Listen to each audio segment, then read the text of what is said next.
மாதிரி எப்பொழுது solvency certificate கேட்கணும் அப்படின்னா 2 ரீசன் சொல்றாங்க.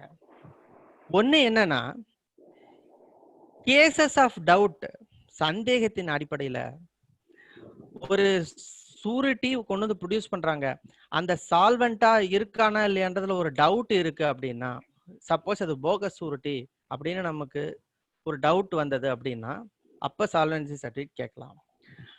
இன்னொரு சர்க்கம்ஸ்டான்சஸ் என்ன அப்படின்னா, இன்வால்விங் லார்ஜ் சம், ஒரு அஃபென்ஸ் சப்போஸ் ஒரு 420 அஃபென்ஸ், அதுல ஒரு லார்ஜ் சம் இன்வால்வ் ஆயிருக்கு அப்படின்னா அப்ப வந்து ரெவன்யூ அத்தாரிட்டிஸ் கிட்ட சால்வன்சி சர்டிபிகேட் கொண்டு வர சொல்லி நம்ம கேட்கலாம்.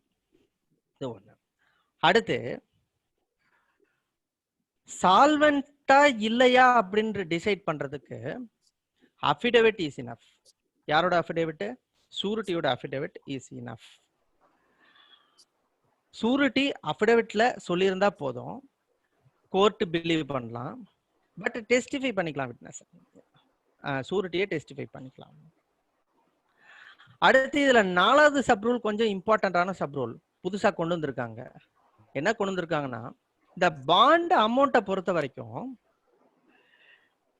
15,000 ஒரு ஸ்லாப் வச்சிருக்காங்க. 15,000க்கு கீழே இருக்கிற பாண்ட்ஸ் எல்லாம் small amount, bond of small amount அப்படின்னு கொண்டு வராங்க. 15,000க்கு மேல இருக்கிறது, 15,000 கீழே இருக்கு, 2 கேட்டகரி. 15,000க்கு கீழே இருக்கிறதுக்கு இம்மூவபிள் ப்ராப்பர்ட்டி சூரிட்டி சால்வன்சி கொடுக்கணும்னு வேண்டிய அவசியம் கிடையாது. மூவபிள் ப்ராப்பர்ட்டியை கூட மூவபிள் ப்ராப்பர்ட்டி அண்ட் அசெட்ஸை வந்து சால்வன்சியா கொடுக்கலாம் 15,000க்கு கீழே பாண்ட் இருந்ததுன்னா. சப்போஸ் பாண்ட் அமௌண்ட் 15,000க்கு மேல இருந்தது அப்படின்னா மேஜிஸ்ட்ரேட் என்ன கேட்கலாம்? இம்மூவபிள் ப்ராப்பர்ட்டி சால்வன்சி கேட்கலாம். அதுலயும் சூரிட்டி நீங்க ப்ரொடியூஸ் பண்றீங்க சால்வன்சி சர்டிபிகேட் கூட, அதை வந்து மேஜிஸ்ட்ரேட் வந்து டெஸ்டிஃபை பண்றாரு. சூரிட்டியை டெஸ்டிஃபை பண்ணி பார்க்கும்போது, மேஜிஸ்ட்ரேட் எக்ஸாமின் பண்ணி பார்க்கும்போது, சப்போஸ் ஃபர்தர் ப்ரூஃப் தேவைப்படுது அல்லது பெட்டர் ப்ரூஃப் தேவைப்படுது அப்படின்னு நினைச்சார் அப்படின்னா என்ன பண்ணலாம்? மேஜிஸ்ட்ரேட்டு அக்யூஸ்டேட்டை கேட்கலாம், இந்த சூரிட்டிக்கு வந்து பெட்டர் ப்ரூஃப் நீங்க வந்து இல்ல ஃபர்தர் ப்ரூஃப் ப்ரொடியூஸ் பண்ணுங்கன்னு கேட்கலாம். அதே மாதிரி அந்த மாதிரி ஒரு ஆர்டர் பாஸ் பண்ணதுக்கு அப்புறம் சூரிட்டியை வந்து அக்செப்டும் பண்ணலாம், ரிஜெக்டும் பண்ணலாம். பெட்டர் சூரிட்டி கொடுக்குறாங்க, அதுவும் சாட்டிஸ்ஃபைடா இல்லை அப்படின்னா ரிஜெக்ட் பண்ணலாம், சாட்டிஸ்ஃபைடானா அக்செப்ட் பண்ணலாம், ரெண்டுமே பண்ணலாம். அடுத்தது இதுல அடுத்த சப் ரூல் என்ன சொல்லுதுன்னா, எப்ப வந்து அடிஷனல் ப்ரூஃப் ஆஃப் டாக்குமெண்ட் கேட்கணும். இந்த சால்வன்சி அஃபிடவிட் இதை தவிர்த்து அடிஷனல் டாக்குமெண்ட் எப்ப கேட்கலாம், அது எதற்காக கேட்கிறோம் அப்படின்னா, சூரிட்டிஸ் நம்ம இப்ப பார்த்திருப்போம், மேஜிஸ்ட்ரேட் கோர்ட்ல பிராக்டிஸ் பண்ற அட்வொகேட்ஸ் தெரியும் என்னன்னா போகஸ் சூரிட்டிஸ் நிறைய வரும். அதே மாதிரி ஸ்டாக் சூரிட்டிஸ் வச்சிருப்பாங்க. எல்லா கேசஸ்ல மாறி மாறி வந்து அதே சூரிட்டிஸ் வராங்க. ப்ரொஹிபிஷன் அஃபென்சஸ்ல எல்லாம் பாத்தீங்கன்னா சூரிட்டி கொடுத்தோம், இப்போ ஒரு கேஸ்ல சூரிட்டி கொடுப்பான், 2 நாள் கழிச்சு அதே சூரிட்டி வேற கேஸுக்கும் கொடுப்பான். Stock sureties. அதே மாதிரி போகஸ் சூரிட்டிஸ் நிறைய வரும். ஸோ இந்த to avoid bogus surety and stock sureties, in addition to the proof as mentioned in sub rule 4 என்ன பண்ணலாம்? அடிஷனல் டாக்குமெண்ட் கேட்கலாம். இது என்னென்ன கேசஸ்ல கட்டாயம் கேட்கணும் அப்படின்னா, அஃபென்ஸ் பனிஷபிள் மோர் தென் 7 years, 7 வருடத்துக்கு மேல் தண்டனை தரத்தக்க குற்றமாக இருக்கும்போது அந்த குற்றங்களுக்கு சால்வன்சி பார்க்கும்போது அடிஷனல் டாக்குமெண்ட் கேட்கலாம். Any one of the additional document கீழே வந்து அடிஷனல் டாக்குமெண்ட்ஸ் என்னென்ன டாக்குமெண்ட்ஸ் பின்னாடி வருது, இந்த டாக்குமெண்ட்ஸ்ல any one of the additional document கேட்கலாம். அல்லது அஃபென்ஸ் என்டிபிஎஸ் அஃபென்ஸா இருந்தா, நார்காட்டிக் ட்ரக் அஃபென்ஸா இருந்தாலோ, எஸ்சிஎஸ்டி அட்ராசிட்டிஸ் ஆக்ட்ல உள்ள அஃபென்ஸா இருந்தாலோ, அல்லது போக்சோ அஃபென்ஸா இருந்தாலோ, அல்லது உப்பா அன்லாஃபுல் பிரிவென்ஷன் ஆக்ட் அதுவாக இருந்தாலோ, அல்லது மணி லாண்டரிங்கா இருந்தாலோ, அன்லாஃபுல் ஆக்டிவிட்டிஸ் பிரிவென்ஷன் ஆக்டா இருந்தாலோ அல்லது மணி லாண்டரிங் ஆக்டாவோ இருந்தாலோ ஒரு அடிஷனல் டாக்குமெண்ட் சூரிட்டிக்கு கேட்கலாம். அடிஷனல் டாக்குமெண்ட் என்னென்ன அப்படின்னா மொத்தம் 6 கேட்டகரி கொடுத்துருக்காங்க. இந்த 6 கேட்டகரியில any one of the document. இந்த டாக்குமெண்ட் எல்லாமே பார்க்கும்போது என்னன்னா போட்டோ ஐடென்டிட்டி உள்ள டாக்குமெண்ட். இப்ப பாருங்க, ஃபர்ஸ்ட் வந்து பாஸ்போர்ட், அதுல போட்டோவும் இருக்கும் அட்ரஸும் இருக்கும். ஃபர்ஸ்ட் பாஸ்போர்ட், அதுக்கப்புறம் எலெக்ஷன் ஐடென்டிட்டி கார்டு 2, அதுக்கப்புறம் பேன் கார்டு 3. அடுத்து பாருங்க, ATM card, credit card, debit card கொடுக்கலாம். அப்படி கொடுத்தா வெறும் ஏடிஎம் கார்டு மட்டும் கொடுத்தா செல்லாது. ஏன்னா ஏடிஎம் கார்டுல போட்டோ இருக்கணும், பிளஸ் அட்ரஸ் இருக்கணும். அட்ரஸும் அதுல இருக்காது. அதனால இன் அடிஷன் டு தட் என்ன கொடுக்கணும்னா ஆத்தென்டிக் டாக்குமெண்ட், ஏதாவது டெலிஃபோன் பில்லு அல்லது எலக்ட்ரிக் பில் கொடுக்கணும். ஏடிஎம் கார்டு கொடுத்தோம்னா கூட வந்து ஒரு எலக்ட்ரிக் பில்லோ அல்லது ஒரு டெலிஃபோன் பில்லோ அட்ரஸ் ரெசிடென்சியல் ப்ரூஃபுக்காக அடிஷ்னலா கொடுக்கணும். அப்படி இல்லைன்னா 5வது கேட்டகரி என்னன்னா கவர்மெண்ட் எம்ப்ளாயியா இருந்தா கவர்மெண்ட் அத்தாரிட்டி இஷ்யூ பண்ண ஐடென்டி கார்டு. 6வது கேட்டகரி என்னன்னா any other document, identity document issued by an authority after due verification. ஏதாவது ஒரு அத்தாரிட்டி இஷ்யூ பண்ண ஒரு ஐடென்டி கார்டு, பட் அது ஆஃப்டர் டியூ வெரிஃபிகேஷனா இருக்கணும். அப்படி இருந்தா அந்த டாக்குமெண்ட் கொடுக்கலாம். இந்த 6 கேட்டகரியில ஏதாவது ஒரு document in addition to the solvency certificate, affidavit, in addition to the documents, இது ஏதாவது ஒரு டாக்குமெண்ட் கொடுக்கணும். என்னென்ன கேசஸ்ல 7 இயர்ஸ்க்கு மேல பனிஷ்மெண்ட் கொடுக்கக்கூடிய கேஸ், அப்படி இல்லைன்னா இவங்க சொல்லியிருக்கிற கேசஸ் என்னென்ன cases, NDPS act, SC ST act, POCSO act, உப்பா ஆக்ட், மணி லாண்டரிங் ஆக்ட், இது இருந்ததுன்னா அடிஷனல் டாக்குமெண்ட் ஒன்று கொடுக்கணும். ஸோ இது ஒரு முக்கியமான சப் ரூல், இது புதுசாக இன்ட்ரடியூஸ் பண்ணியிருக்காங்க. அடுத்த சப் ரூலும் முக்கியமான சப் ரூல் தான். சூரிட்டி நம்ம ப்ரொடியூஸ் பண்ணும்போது 2 போட்டோகிராஃப்ஸ் 2 போட்டோகிராஃப்ஸ் சப்மிட் பண்ணணும். சூரிட்டியுடைய 2 போட்டோகிராஃப் சப்மிட் பண்ண சொல்றாங்க. அதுவும் அந்த போட்டோ எப்படி இருக்கணும்னா ரீசெண்டா எடுத்த போட்டோவா இருக்கணும். 6 மாதத்திற்குள் எடுக்கப்பட்ட 2 போட்டோக்களை சால்வன்சி சர்டிபிகேட் கூட என்க்ளோஸ் பண்ணணும். இது எதுக்காக சொல்லியிருக்காங்க அப்படின்னா, சப்போஸ் அக்யூஸ்ட் அப்ஸ்காண்ட் ஆயிட்டாங்க அப்படின்னா கோர்ட்ல இருக்கிற 2 காப்பியில ஒரு காப்பி அக்யூஸ்ட செக்யூர் பண்ணும்போது அல்லது சூரிட்டி ஆக்ஷன் எடுக்கும்போது போலீஸுக்கு ஃபார்வர்ட் பண்ணுவாங்க, ஒரு போட்டோவை ஃபார்வர்ட் பண்ணுவாங்க. ஸோ போக்கஸ் சூரிட்டி கொடுக்கறதுக்கு பாசிபிலிட்டி இருக்காது. அதுக்காக இதை புதுசாக இன்ட்ரடியூஸ் பண்ணியிருக்காங்க. அடுத்து 7வது சப் ரூல் என்ன சொல்றதுன்னா, சரண்டர் அப்ளிகேஷன்ஸ் வரும்போது அக்யூஸ்ட் சரண்டர் ஆகுறாங்க. இப்போ ஆன்டிசிபேட்டரி பெல்ல சரண்டர் ஆகுறாரு, அப்படி இல்லைன்னா இப்போ ஒரு வாரண்டரி கால்ல சரண்டர் ஆகுறாரு. சரண்டர் அப்ளிகேஷன்ஸ்ல என்னென்ன பண்ணணும் அப்படின்னா, இப்போ புதுசா என்னென்ன இன்ட்ரடியூஸ் பண்ணியிருக்காங்கன்னா, சரண்டர் அப்ளிகேஷன்ல ஒரு போட்டோ, அதே மாதிரி 2 ஐடென்டிஃபிகேஷன் மார்க்ஸ். சரண்டர் அப்ளிகேஷன்ல போட்டோ கட்டாயம் அஃபிக்ஸ் பண்ணணும். அதே மாதிரி 2 ஐடென்டிஃபிகேஷன் மார்க்ஸை மென்ஷன் பண்ணணும். அதுல இது வந்து சப் ரூல் 7ல சொல்லுது.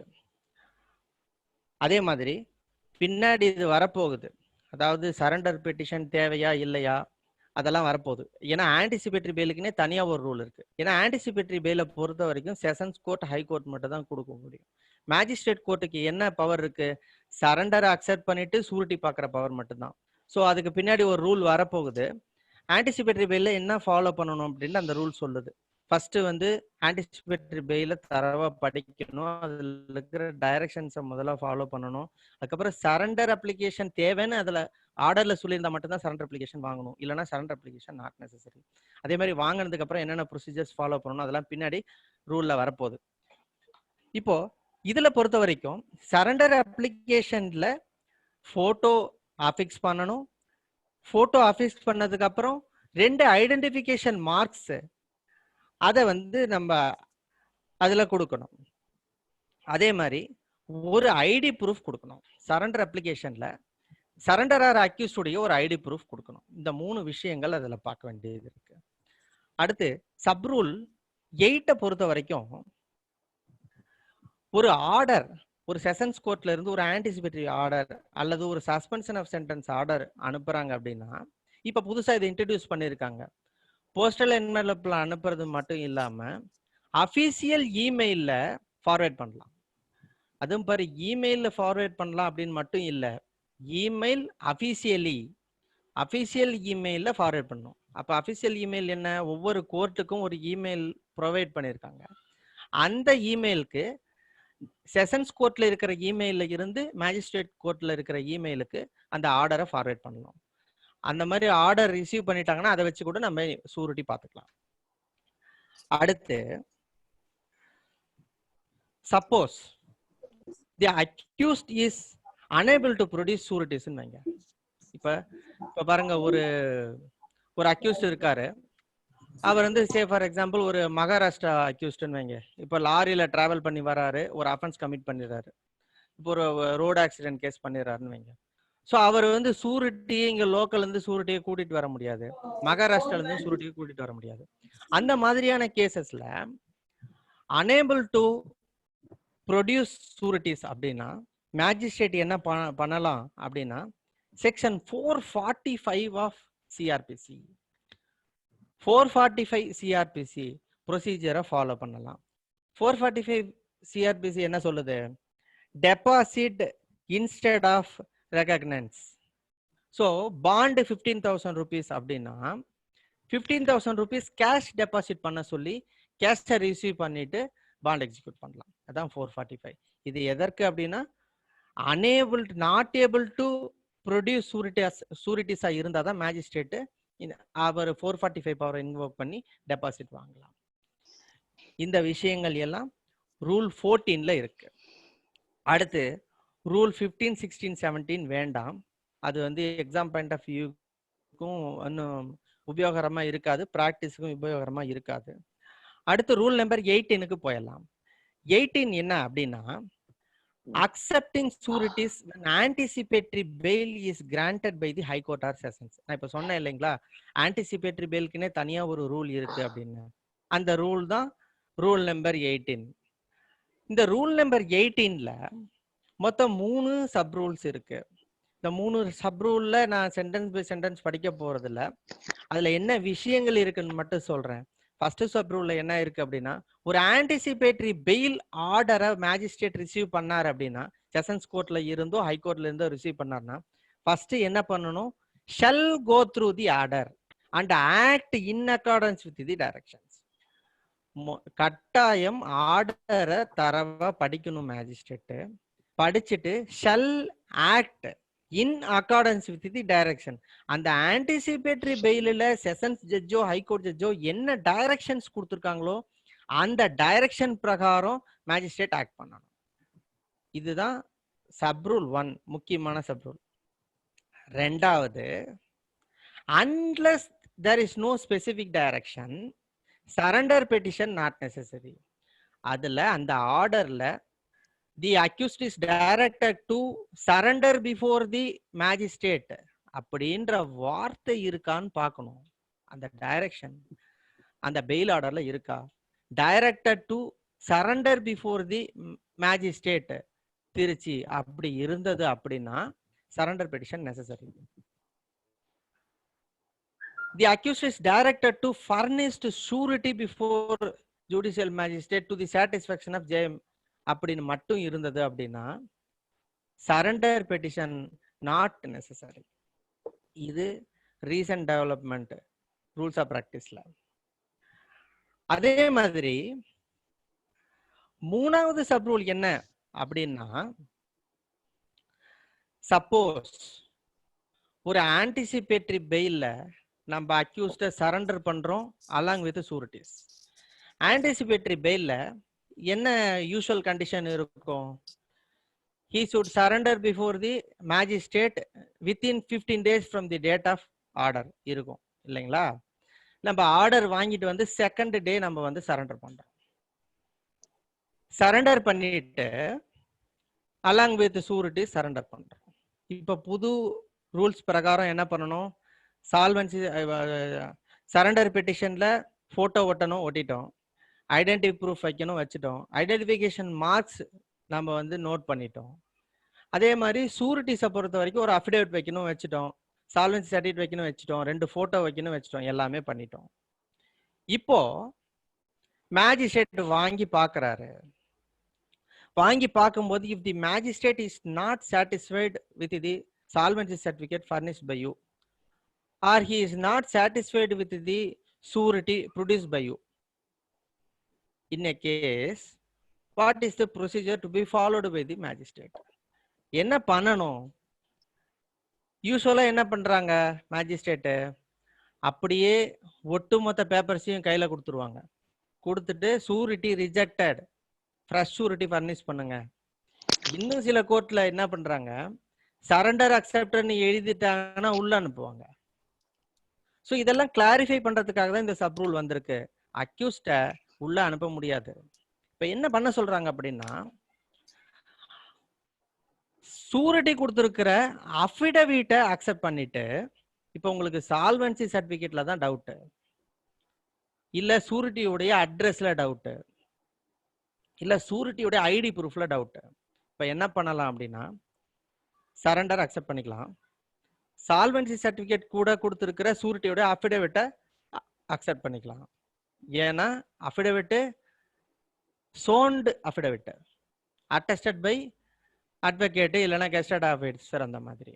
ஸோ அந்த அஃபிடவிட்டை அக்செப்ட் பண்ணிட்டு என்ன பண்ண சொல்றாங்க, pass an order of interim bail and release the accused. இப்போ புது ரூல்ஸ் ஆஃப் பிராக்டிஸ்ல வந்திருக்கு. என்ன பண்ணலாம், இன்ட்ரீம் ஆர்டர் ஒன்று மேஜிஸ்ட்ரேட் பாஸ் பண்ணலாம். Anticipatory bail granted by the sessions or high court. But interim order இந்த ரூல்ல வந்து மேஜிஸ்ட்ரேட்டுக்கு பவர் கொடுக்குறாங்க. ஒரு இன்ட்ரீம் ஆர்டர் பாஸ் பண்ணி அக்யூஸ்ட ரிலீஸ் பண்ணலாம். அந்த இன்ட்ரீம் ஆர்டர் ஒரு ஸ்பெசிஃபைடு டைம் இருக்கும். இன்ட்ரீம் ஆர்டர்ல, இன்ட்ரீம் ஆர்டர்னாவே ஒரு பர்டிகுலர் பீரியடுக்கு தான் அந்த ஆர்டர் செல்லுபடி ஆகும். அப்ப அந்த இன்ட்ரீம் ஆர்டர் எது வரைக்கும் கொடுக்கலாம், ஆன்டிசிபேட்டரியில ஒரு 15 நாள் டைம் கொடுத்துருக்காங்க இல்லைங்களா, இப்ப நம்ம 2வது நாள்ல சரண்டர் கொடுத்துருக்கோம். ஸோ இன்னும் 13 நாள் அவருக்கு டைம் இருக்கு சஃபிசியன்ட் சூரிட்டி கொடுக்கறதுக்கு. ஸோ அதற்கு உட்பட்டு ஒரு வாரம் நம்ம டைம் கொடுக்கலாம். கொடுத்து இன்ட்ரீம் ஆர்டர் கொடுத்துட்டு ரிலீஸ் பண்ணிடணும். ரிலீஸ் பண்ணதுக்கு அப்புறம் என்ன பண்ணணும், மேஜிஸ்ட்ரேட்டு இந்த சூரிட்டிஸ் கூட கொடுத்துருக்கிற டாக்குமெண்ட்ஸை வெரிஃபை பண்ணணும், என்கொயரி பண்ணணும். Enquiry about the genuinity of the document enquiry பண்ணிட்டு, இப்போ அவருக்கு இன்ட்ரீம் ஆர்டர் கொடுத்ததுக்கு அப்புறம் அப்பீர் ஆவார் இல்லைங்களா, 1 வீக் கழிச்சு, இல்லை இந்த மீன் டைம் கூட எப்போ வேணாலும் அப்பீர் ஆகலாம். If the magistrate found that the solvency is insufficient அப்படின்னா என்ன பண்ணலாம், சால்வன்சியை ரிஜெக்ட் பண்ணலாம். சால்வன்சியை ரிஜெக்ட் பண்ணலாம். சஃபிஷியன்ட் அப்படின்னா அக்செப்ட் பண்ணிக்கலாம். சால்வன்சியை ரிஜெக்ட் பண்ண என்ன பண்ணணும், அக்யூஸ்ட ஃப்ரெஷ் சால்வன்சி இல்லைன்னா ஃப்ரெஷ் சூரிட்டி கொடுக்க சொல்லலாம், அல்லது ரிமாண்ட் பண்ணலாம். ரிஜெக்ட் பண்ணிட்டு ரிமாண்ட் பண்ணலாம். எப்ப பண்ணணும், இன்ட்ரீம் ஆர்டர் முடிஞ்சதுக்கு அப்புறம் மறுபடியும் அக்யூஸ்ட் அப்பீர் ஆவார் பாருங்க, அப்ப பண்ணணும். இது வந்து இப்ப புதுசா வந்திருக்கிற ரூல்ஸ் ஆஃப் பிராக்டிஸ்ல இருக்கிற ரூல் சப் ரூல் 3. இப்போ ரூல் நம்பர் 18ல முக்கியமான விஷயம் இவ்வளவுதான். அடுத்து rule number 19. Rule number hello அண்ணா, இது ஹாஸ்டல் மாத்தி விடுங்க. வெயிட் அதுக்கு ஆப்ஷன் எங்க இருக்குன்னு தெரியலையே. ஹலோ, இல்ல ஃபர்ஸ்ட் ஆப்ஷன் எங்க இருக்கு, ஃபர்ஸ்ட் சேஞ்ச் பண்ணி விட்டீங்கல்ல ஹாஸ்டல். இருங்க வரேன், அது எங்க இருக்குன்னு. இருங்க வரேன், ஒரே நிமிஷம்.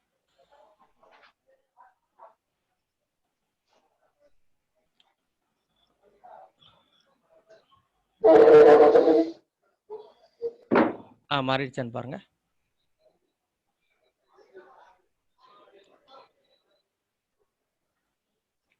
மாறிடுச்சான்னு பாருங்க. மாறிடுச்சு. Okay okay. ரூல் நம்பர் 18க்கு அப்புறம் 19, 20, 21, 22லாம் ரொம்ப முக்கியமான விஷயங்கள் எதுவும் அதுல இல்ல. அடுத்து ஸ்ட்ரெயிட்டாவே 23க்கு போறோம். person accused of a bailable offense not been released on bail. இப்ப ரெண்டு விஷயங்கள் அடுத்தடுத்து பார்க்க போறோம். Rule number 23, 24. இது என்ன விஷயம் சிம்பிளா சொல்லிடுறேன். இப்போ ஒரு அக்யூஸ்டுக்கு சம்மன் பண்றோம். எப்ப சம்மன் பண்றோம்? ஒரு கேஸை காக்னிசன்ஸ் எடுத்ததுக்கு அப்புறம், டேக்கன் ஆன் ஃபைல் எடுத்ததுக்கு அப்புறம் ஒரு அக்யூஸ்ட சம்மன் பண்றோம். சப்போஸ் அந்த அஃபென்ஸ் ஒரு பெயிலபிள் அஃபென்ஸா இருந்து அந்த அஃபென்ஸுக்கு சம்மன் பண்றோம். பட் ஏற்கனவே அந்த அக்யூஸ்டு பெயில்ல போகலன்னு வைங்க. பெயில்ல போகல, பெயிலபிள் அஃபென்ஸ் இது வரைக்கும் அக்யூஸ்டு பெயில் வாங்கல, சம்மன் பண்ணியிருக்கோம். On the basis of summon accused summon receive பண்ணிட்டு அப்பீர் ஆகிறாரு கோர்ட்ல. அந்த மாதிரி அப்பீர் ஆகும்போது what is the procedure to be followed by the magistrate? இதுதான் ரூல் 23ல சொல்லுது. அடுத்து வந்து 24ல நான் பெயிலபிள் அஃபென்ஸ்ல என்ன பண்ணணும், ப்ரொசீஜர் ஃபாலோ பண்ணணும், அதான் சொல்லணும். இப்போ பெயிலபிள் அஃபென்ஸை பொறுத்த வரைக்கும் ஒரு அக்யூஸ்டு ஆன் சம்மன்ஸ் அப்பீர் ஆகி ஏற்கனவே பெயில்ல போகல அப்படின்னா ஒரு பாண்டு எக்ஸிக்யூட் பண்ணிக்கலாம். மேஜிஸ்ட்ரேட் அப்பீர் ஆனதுக்கு அப்புறம் ஒரு பாண்ட் எக்ஸிக்யூட் பண்ணிக்கலாம் வித் ஆர் வித்அவுட் சூரிட்டிஸ். இப்போ இந்த ரூலை ஃபாலோ பண்ணி தான் இப்போ பாருங்க, நெகோசியபிள் இன்ஸ்ட்ருமெண்ட் ஆக்ட் கேசஸ் எல்லாம் பொறுத்த வரைக்கும் offence is bailable in nature. இப்போ ஆன் சம்மன் அக்யூஸ்ட் அப்பீர் ஆகிறார் மேஜிஸ்ட்ரேட் கோர்ட்ல. அப்பீர் ஆகும்போது அவர் ஏற்கனவே பெயில போயிருப்பாருன்னா கண்டிப்பா போயிருக்க மாட்டாரு. ஸோ அப்பீர் ஆனதுக்கு அப்புறம் என்ன பண்ணலாம், மேஜிஸ்ட்ரேட் ஒரு பாண்ட் எக்ஸிக்யூட் கொடுக்க சொல்லி கேட்கலாம் with or without surety. So section 23 பொறுத்த வரைக்கும் பெயிலபிள் அஃபென்ஸ்ல என்ன ப்ரொசீஜர் ஃபாலோ பண்ணணும்னா பாண்ட் எக்ஸிக்யூட் பண்ணி வாங்கலாம். அடுத்து இந்த பாண்டை பொறுத்த வரைக்கும் 436 CRPC கவுண்ட் பண்ணுது. பெயிலபிள் அஃபென்ஸ்ல பெயில் கொடுத்து பாண்ட் எப்படி எழுதி வாங்குவோம், பெயில் பாண்ட் எழுதி வாங்குவோமோ அந்த பாண்டை எழுதி வாங்கும் 23 ரூல் பொறுத்த வரைக்கும். செக்ஷன் 24 கன்சர்ன் நான் பெயிலபிள் அஃபென்சஸ். இப்ப நான் பெயிலபிள் அஃபென்ஸை பொறுத்த வரைக்கும் ஒரு அக்யூஸ்டுக்கு கேஸை ஃபைலுக்கு எடுத்ததுக்கு அப்புறம் வாரண்ட்டும் இஷ்யூ பண்ணலாம், சம்மனும் இஷ்யூ பண்ணலாம். சப்போஸ் மேஜிஸ்ட்ரேட் கோர்ட்டு அந்த அக்யூஸ்டுக்கு சம்மன் இஷ்யூ பண்ணி இருந்தது அப்படின்னா அந்த அக்யூஸ்டு கோர்ட்ல வந்து அப்பீர் ஆகும்போது என்ன ப்ரொசீஜர் ஃபாலோ பண்ணணும்? என்ன ப்ரொசீஜர் ஃபாலோ பண்ணணும் அப்படின்னா ரெண்டு விஷயங்கள் அதுல சொல்றாங்க. ஒன்னு ரிமாண்ட் பண்ணலாம், either remand or obtain a bond. Either remand or obtain a bond. இப்ப பாருங்க, ஒன்னு அப்பீரான அக்யூஸ்ட ஸ்ட்ரெயிட்டா ரிமாண்ட் பண்ணலாம் அல்லது பாண்ட் எக்ஸிக்யூட் பண்ணி வாங்கலாம். அந்த பாண்ட் எக்ஸிக்யூட் பண்ணி வாங்குறது judicial form number 74, judicial form number 74 follow பண்ண சொல்றாங்க. என்ன நிபந்தனை? ஏற்கனவே ஆன்டிசிபேட்டரி பெயில்லையோ அந்த அக்யூஸ்ட் ஏற்கனவே போயிருக்க கூடாது எஃப்ஐஆர் ஸ்டேஜ்ல. அப்படி இருந்தால் ஃபார்ம் நம்பர் 74ல வித் ஆர் வித்தவுட் சூரிட்டி ஒரு பாண்ட் எக்ஸிக்யூட் பண்ண சொல்லி வாங்கிக்கலாம். இது வந்து பெயில் பாண்ட் கிடையாது. பாண்ட் ஃபார்ம் நம்பர் 74ல வாங்குறது பெயில் பாண்ட் கிடையாது. ஆனா 23ல சொல்லி இருக்கிற பாண்ட் வந்து பெயில் பாண்ட், 24ல சொல்லி இருக்கிற பாண்ட் வந்து பெயில் பாண்ட் கிடையாது. இதுல கீழே ரெண்டு விஷயங்கள் சொல்லியிருக்காங்க. என்ன விஷயங்கள் சொல்லியிருக்காங்க அப்படின்னா, இப்ப சஸ்பென்ஷன் ஆஃப் சென்டென்ஸ் ஒரு மேஜிஸ்ட்ரேட் கொடுக்குறாரு. என்ன செக்ஷன்ல?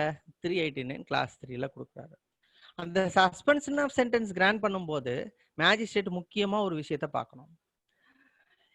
ஏற்கனவே அந்த அக்யூஸ்டு பெயில்ல போயிருந்தா மட்டும்தான் சஸ்பென்ஷன் ஆஃப் சென்டென்ஸ் கொடுக்க முடியும், இல்லைன்னா சஸ்பென்ஷன் ஆஃப் சென்டென்ஸ் தர முடியாது.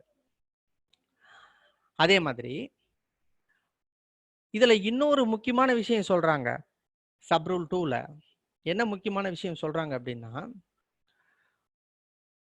ஒரு ட்ரையல் கோர்ட் அல்லது அப்பலட் கோர்ட் ஒரு ட்ரையல் கோர்ட் அல்லது அப்பலட் கோர்ட் ட்ரையல் எல்லாம் முடிஞ்சு ஆர்கியூமெண்ட் ஹியர் பண்ணும்போது ஆர்கியூமெண்ட் ஹியர் பண்ணிட்டு ஆஃப்டர் ஆர்கியூமெண்ட்ஸ்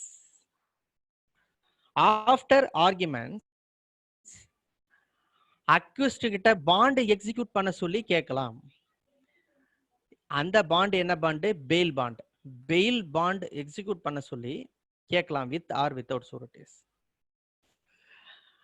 அந்த பாண்ட் அல்லது பெயில் பாண்ட் என்ன ப்ரொசீஜரை ஃபாலோ பண்ணி வாங்கணும் அப்படின்னா section 437A CrPC section 437A CrPC follow பண்ணி ஒரு பெயில் பாண்ட் எக்ஸிக்யூட் பண்ண சொல்லி வாங்கணும். அதுவும் போல ஷெல் ரெக்வயர் கிளாஸ் கொடுத்துருக்காங்க. After hearing argument shall require. So 437A என்ன சொல்லுது? அது எதற்காக அந்த பெயில் பாண்ட் வாங்குறோம்? Bail to appear before next appellate court. Suppose நாளைக்கு நம்ம ஒரு கன்விக்ஷன் கொடுக்குறோம், ஆர்குமெண்ட் கேட்டதுக்கு அப்புறம், அக்யூட்டலா கன்விக்ஷனான்றது ஆர்குமெண்ட் கேட்டதுக்கு அப்புறம் ஜட்ஜ்மெண்ட்ல டிசைட் பண்ண போறோம். சப்போஸ் கன்விக்ஷன் கொடுக்குறோம் அல்லது அக்யூட்டல் பண்றோம். அப்ப கன்விக்ஷன் கொடுத்தா அப்பலட் கோர்ட்ல அப்பியர் ஆகிறதுக்கு அல்லது அக்யூட்டல் கொடுக்கலாம், அப்பீல் அகைன்ஸ்ட் அக்யூட்டல் போறாங்க ப்ராசிக்யூஷன்ல, அப்ப அப்பலட் கோர்ட்ல அப்பீல் ஆகிறதுக்கு இந்த பாண்ட் எழுதி வாங்கணும். இந்த பாண்ட் எவ்வளவு நாளைக்கு ஃபோர்ஸ்ல இருக்கும்னா 6 months from the date of execution of bond. 6 months time. நார்மலா அப்பீல் டைம் 30 days தான் இருக்க போகுது. அதே மாதிரி ப்ராசிக்யூஷன் அப்பீல் போனாங்கன்னா 90 days. ஸோ இந்த பாண்ட் வந்து 6 months வரைக்கும் வேலிட். ஸோ இதுதான் வந்து ஆர்டர் ரூல் 24ல சொல்லியிருக்காங்க. ஸோ இந்த சாப்டரை பொறுத்த வரைக்கும் ரூல் நம்பர் 23-24 ரொம்ப இம்பார்ட்டன்ட். ஸோ அடுத்த சாப்டருக்கு போறோம். இந்த சாப்டர் நம்பர் 4 வந்து ப்ராசிக்யூஷன். இப்போ ஜென்ரலா ப்ராசிக்யூஷன்றது எப்ப ஸ்டார்ட் ஆகும்? ப்ராசிக்யூஷன் எப்ப ஸ்டார்ட் ஆகும்? இன்வெஸ்டிகேஷன் எப்ப எண்ட் ஆகுதோ அப்ப ப்ராசிக்யூஷன் ஸ்டார்ட் ஆகும். இன்வெஸ்டிகேஷன் எப்ப எண்ட் ஆகும்? ஃபைனல் ரிப்போர்ட் எப்ப இன்வெஸ்டிகேஷன் ஆபீசர் போடுறாரோ அப்ப வந்து இன்வெஸ்டிகேஷன் எண்ட்ஸ்னு அர்த்தம். அப்ப ப்ராசிக்யூஷன் ஸ்டார்ட்ஸ்னு அர்த்தம். ஸோ ஃபைனல் ரிப்போர்ட்டை கோர்ட்ல ப்ரொடியூஸ் பண்ணதுக்கு அப்புறம் இன்வெஸ்டிகேஷன் எண்ட் ஆகுதா, இல்ல ஃபைனல் ரிப்போர்ட்ல இன்வெஸ்டிகேஷன் ஆபீசர் சைன் பண்ண உடனே எண்ட் ஆகுதா? அப்படின்னா இன்வெஸ்டிகேஷன் ஆபீசர் ஃபைனல் ரிப்போர்ட்ல சைன் பண்ணிட்டாவே இன்வெஸ்டிகேஷன் எண்ட்ஸ்னு அர்த்தம். அதுக்கப்புறம் அந்த ஃபைனல் ரிப்போர்ட் அடுத்து எங்க போக போகுது?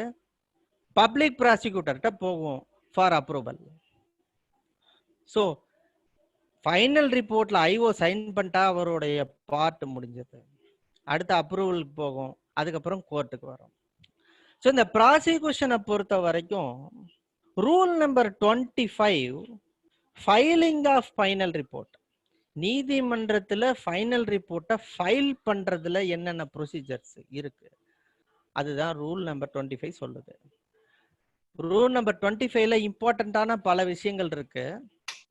முதல் விஷயம் பாருங்க, இந்த ஃபைனல் ரிப்போர்ட் என்ன டயத்துல ஃபைல் பண்ணணும், எந்த டயத்துல மேஜிஸ்ட்ரேட் ரிசீவ் பண்ணலாம் அப்படின்னா, normally received on all working days at fixed hours. நார்மலா ஒர்க்கிங் டேல வாங்கணும், ஃபிக்ஸ்டு ஹவர்ல வாங்கணும். ஃபிக்ஸ்டு ஹவர்னா என்ன நம்ம ஏற்கனவே பார்த்தோம், ரூல் நம்பர் 4ல பார்த்தோம். சபார்டினேட் கோர்ட்ஸுக்கு சிட்டிங் டைம் யார் ஃபிக்ஸ் பண்றாங்க? ஹைகோர்ட் ஃபிக்ஸ் பண்றாங்க. காலையில 10 மணி வரை இருந்து சாயந்தரம் 5:40 வரைக்கும். ஃபிக்ஸ்டு ஹவர்ஸ்ல தான் சார்ஜ் ஷீட் கொடுக்கணும், ரிசீவ் பண்ணணும் மேஜிஸ்ட்ரேட். நார்மலின்ற வார்த்தை வரும்போதே என்ன இருக்கு, அடுத்ததுக்கு எக்ஸெப்ஷன் இருக்குன்னு அர்த்தம்.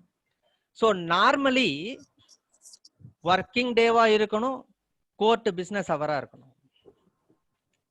இதுக்கு என்ன எக்ஸெப்ஷன் இருக்கு அப்படின்னா, இப்ப பாருங்க 167 சப் கிளாஸ் 2ல ப்ரொவிசோவை பயன்படுத்தி நாம மேண்டேட்டரி பெயில் போடுவோம். எப்ப போடுவோம்? அதுக்கு என்ன ப்ரொசீஜர் 167ல சொல்லியிருக்காங்க. சார்ஜ் ஷீட் ஃபைல் பண்றதுக்கு ஒரு ஸ்பெசிபிக் பீரியட் கொடுத்துருக்காங்க. ஸோ அஃபென்ஸ் பனிஷபிள் என்னன்னு பார்ப்போம். 60 டேஸா 90 டேஸான்னு பார்ப்போம். பார்த்துட்டு 60 நாள் அப்படின்னு இருந்ததுன்னா 61வது நாள் மேண்டேட்டரி பெயில் போடுவோம். 90 நாள் இருந்ததுன்னா 91வது நாள் மேண்டேட்டரி பெயில் போடுவோம். அப்படி போடும்போது அந்த லிமிடேஷன் முடிகிற டே, இப்ப 60 டேஸ்னா 60th டே ஒரு ஹாலிடேல ஃபாலோ ஆகுதுன்னு வைங்க. அப்போ என்ன பண்ணலாம்? மேஜிஸ்ட்ரேட் ஹாலிடேவா இருந்தாலும் ரிசீவ் பண்ணலாம் ஃபைனல் ரிப்போர்ட். அதே மாதிரி கோர்ட் ஹவர் முடிஞ்சிருது. இன்வெஸ்டிகேஷன் ஆபீசர் அவசர அவசரமா சார்ஜ் ஷீட்டை போட்டு எடுத்துட்டு வந்து இன்னைக்கு லாஸ்ட் டேட் என்ன பண்றாரு? 5:45 கொண்டு வந்து கொடுக்குறாரு, இல்ல 6:10 கொண்டு வந்து கொடுக்குறாரு மேஜிஸ்ட்ரேட். ரிசீவ் பண்ணலாமான்னா அன்னைக்கு தான் லாஸ்ட் டேட்னா கண்டிப்பா ரிசீவ் பண்ணலாம். ஏன்னா 167 சப்கிளாஸ் 2ல சொல்லி இருக்கிற லிமிடேஷன் எப்ப எண்ட் ஆகும்? கோர்ட் ஹவர் முடியும் போது எண்ட் ஆகாது, அந்த டே முடியும் போது தான் எண்ட் ஆகும். இன்னைக்கு 60 டேனா இன்னைக்கு நைட்டு 12 மணி வரைக்கும் அதுக்கு டைம் இருக்கு. ஸோ இன்வெஸ்டிகேஷன் ஆபீசர் நைட்டு 8 மணிக்கு கூட சார்ஜ் ஷீட் போடலாம். 60வது நாள் 8 மணிக்கு சார்ஜ் ஷீட் போட்டா கூட இன்டைம்ல போட்டதா தான் அர்த்தம். அப்ப மேஜிஸ்ட்ரேட் பிசினஸ் அவர் முடிஞ்சும் கூட அந்த மாதிரியான சார்ஜ் ஷீட்டை வாங்கலாம். ஸோ இதுதான் exception to receive in holiday. Normal cases இல்லாம வாங்கறதுக்கு எக்ஸெப்ஷன். ஸோ ரூல் 25ல அடுத்த விஷயம் என்ன இருக்கு அப்படின்னா, இது வந்து சப்ரூல் 1ல சொல்லப்பட்டிருக்கிற விஷயம். சப்ரூல் 2ல சொல்லப்பட்டிருக்கிற விஷயம் இதுவும் பாருங்க, ஏற்கனவே இந்த ரூல்ஸ் ஆஃப் பிராக்டிஸ்ல கிளாரிட்டி இல்லாத ஒரு விஷயத்தை இப்ப கிளாரிஃபை பண்றாங்க. என்ன கிளாரிஃபை பண்றாங்க?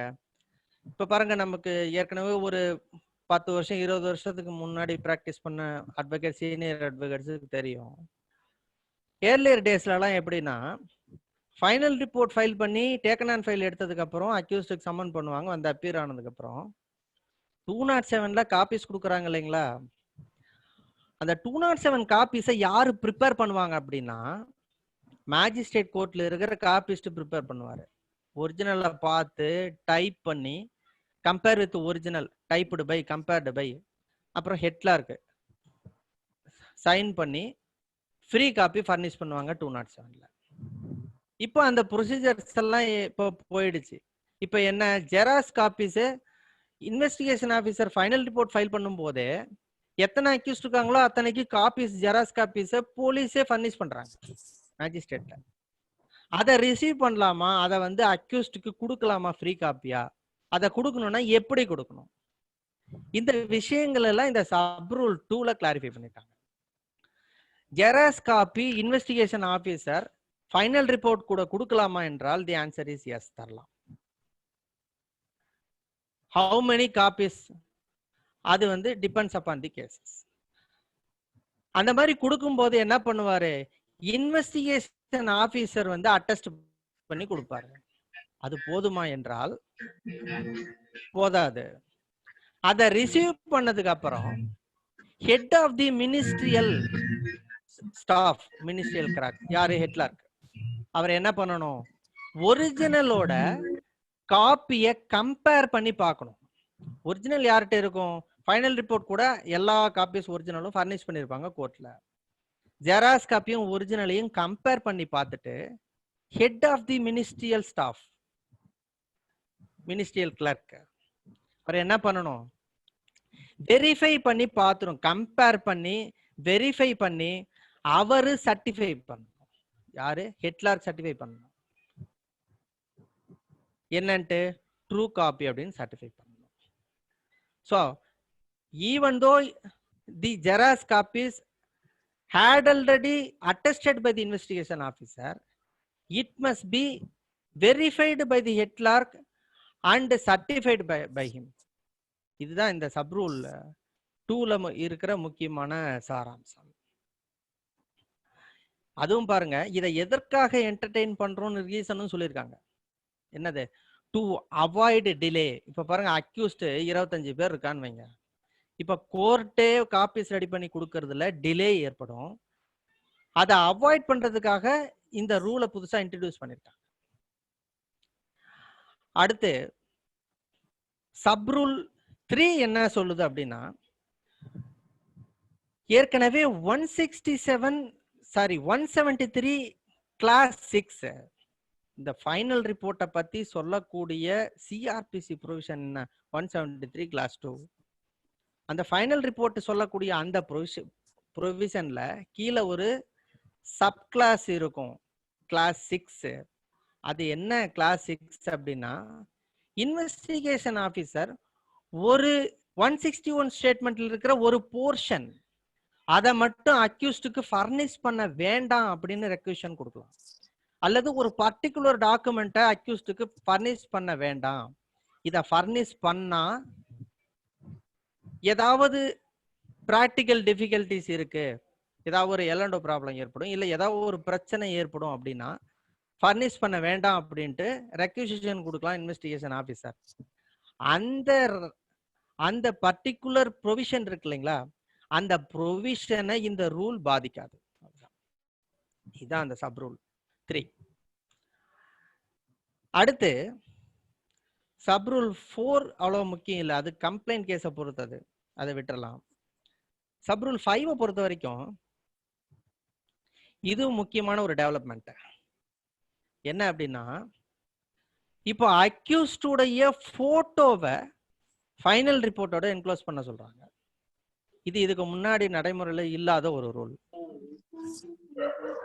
அது பாருங்க என்ன ப்ரொவிஷனை இன்வோக் பண்ணி கேட்கறாங்க அப்படின்னா, section 5 of the identification of prisoners act 1920.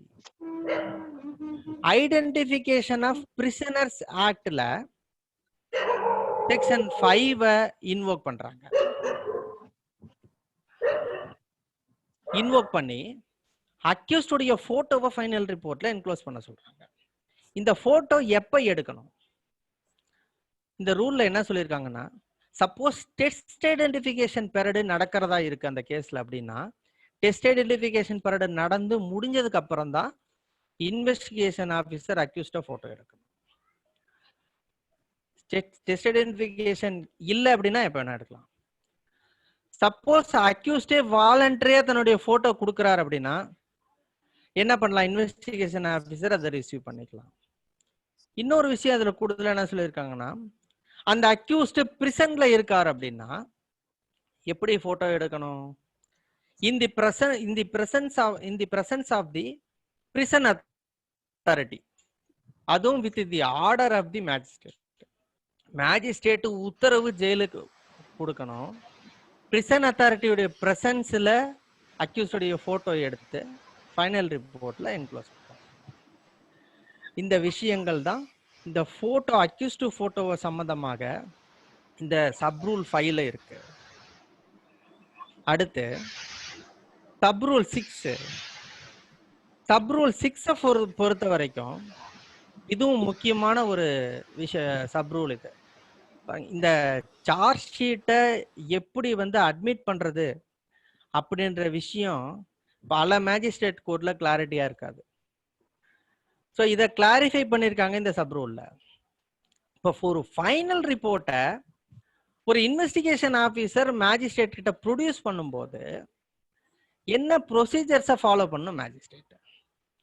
இப்போ ஃபைனல் ரிப்போர்ட்டை ப்ரொடியூஸ் பண்ணும்போது மேஜிஸ்ட்ரேட் எந்த காரணத்தை கொண்டும் ஃபைனல் ரிப்போர்ட்டை ரிட்டர்ன் போடக்கூடாது. shall not be returned even if they are defective.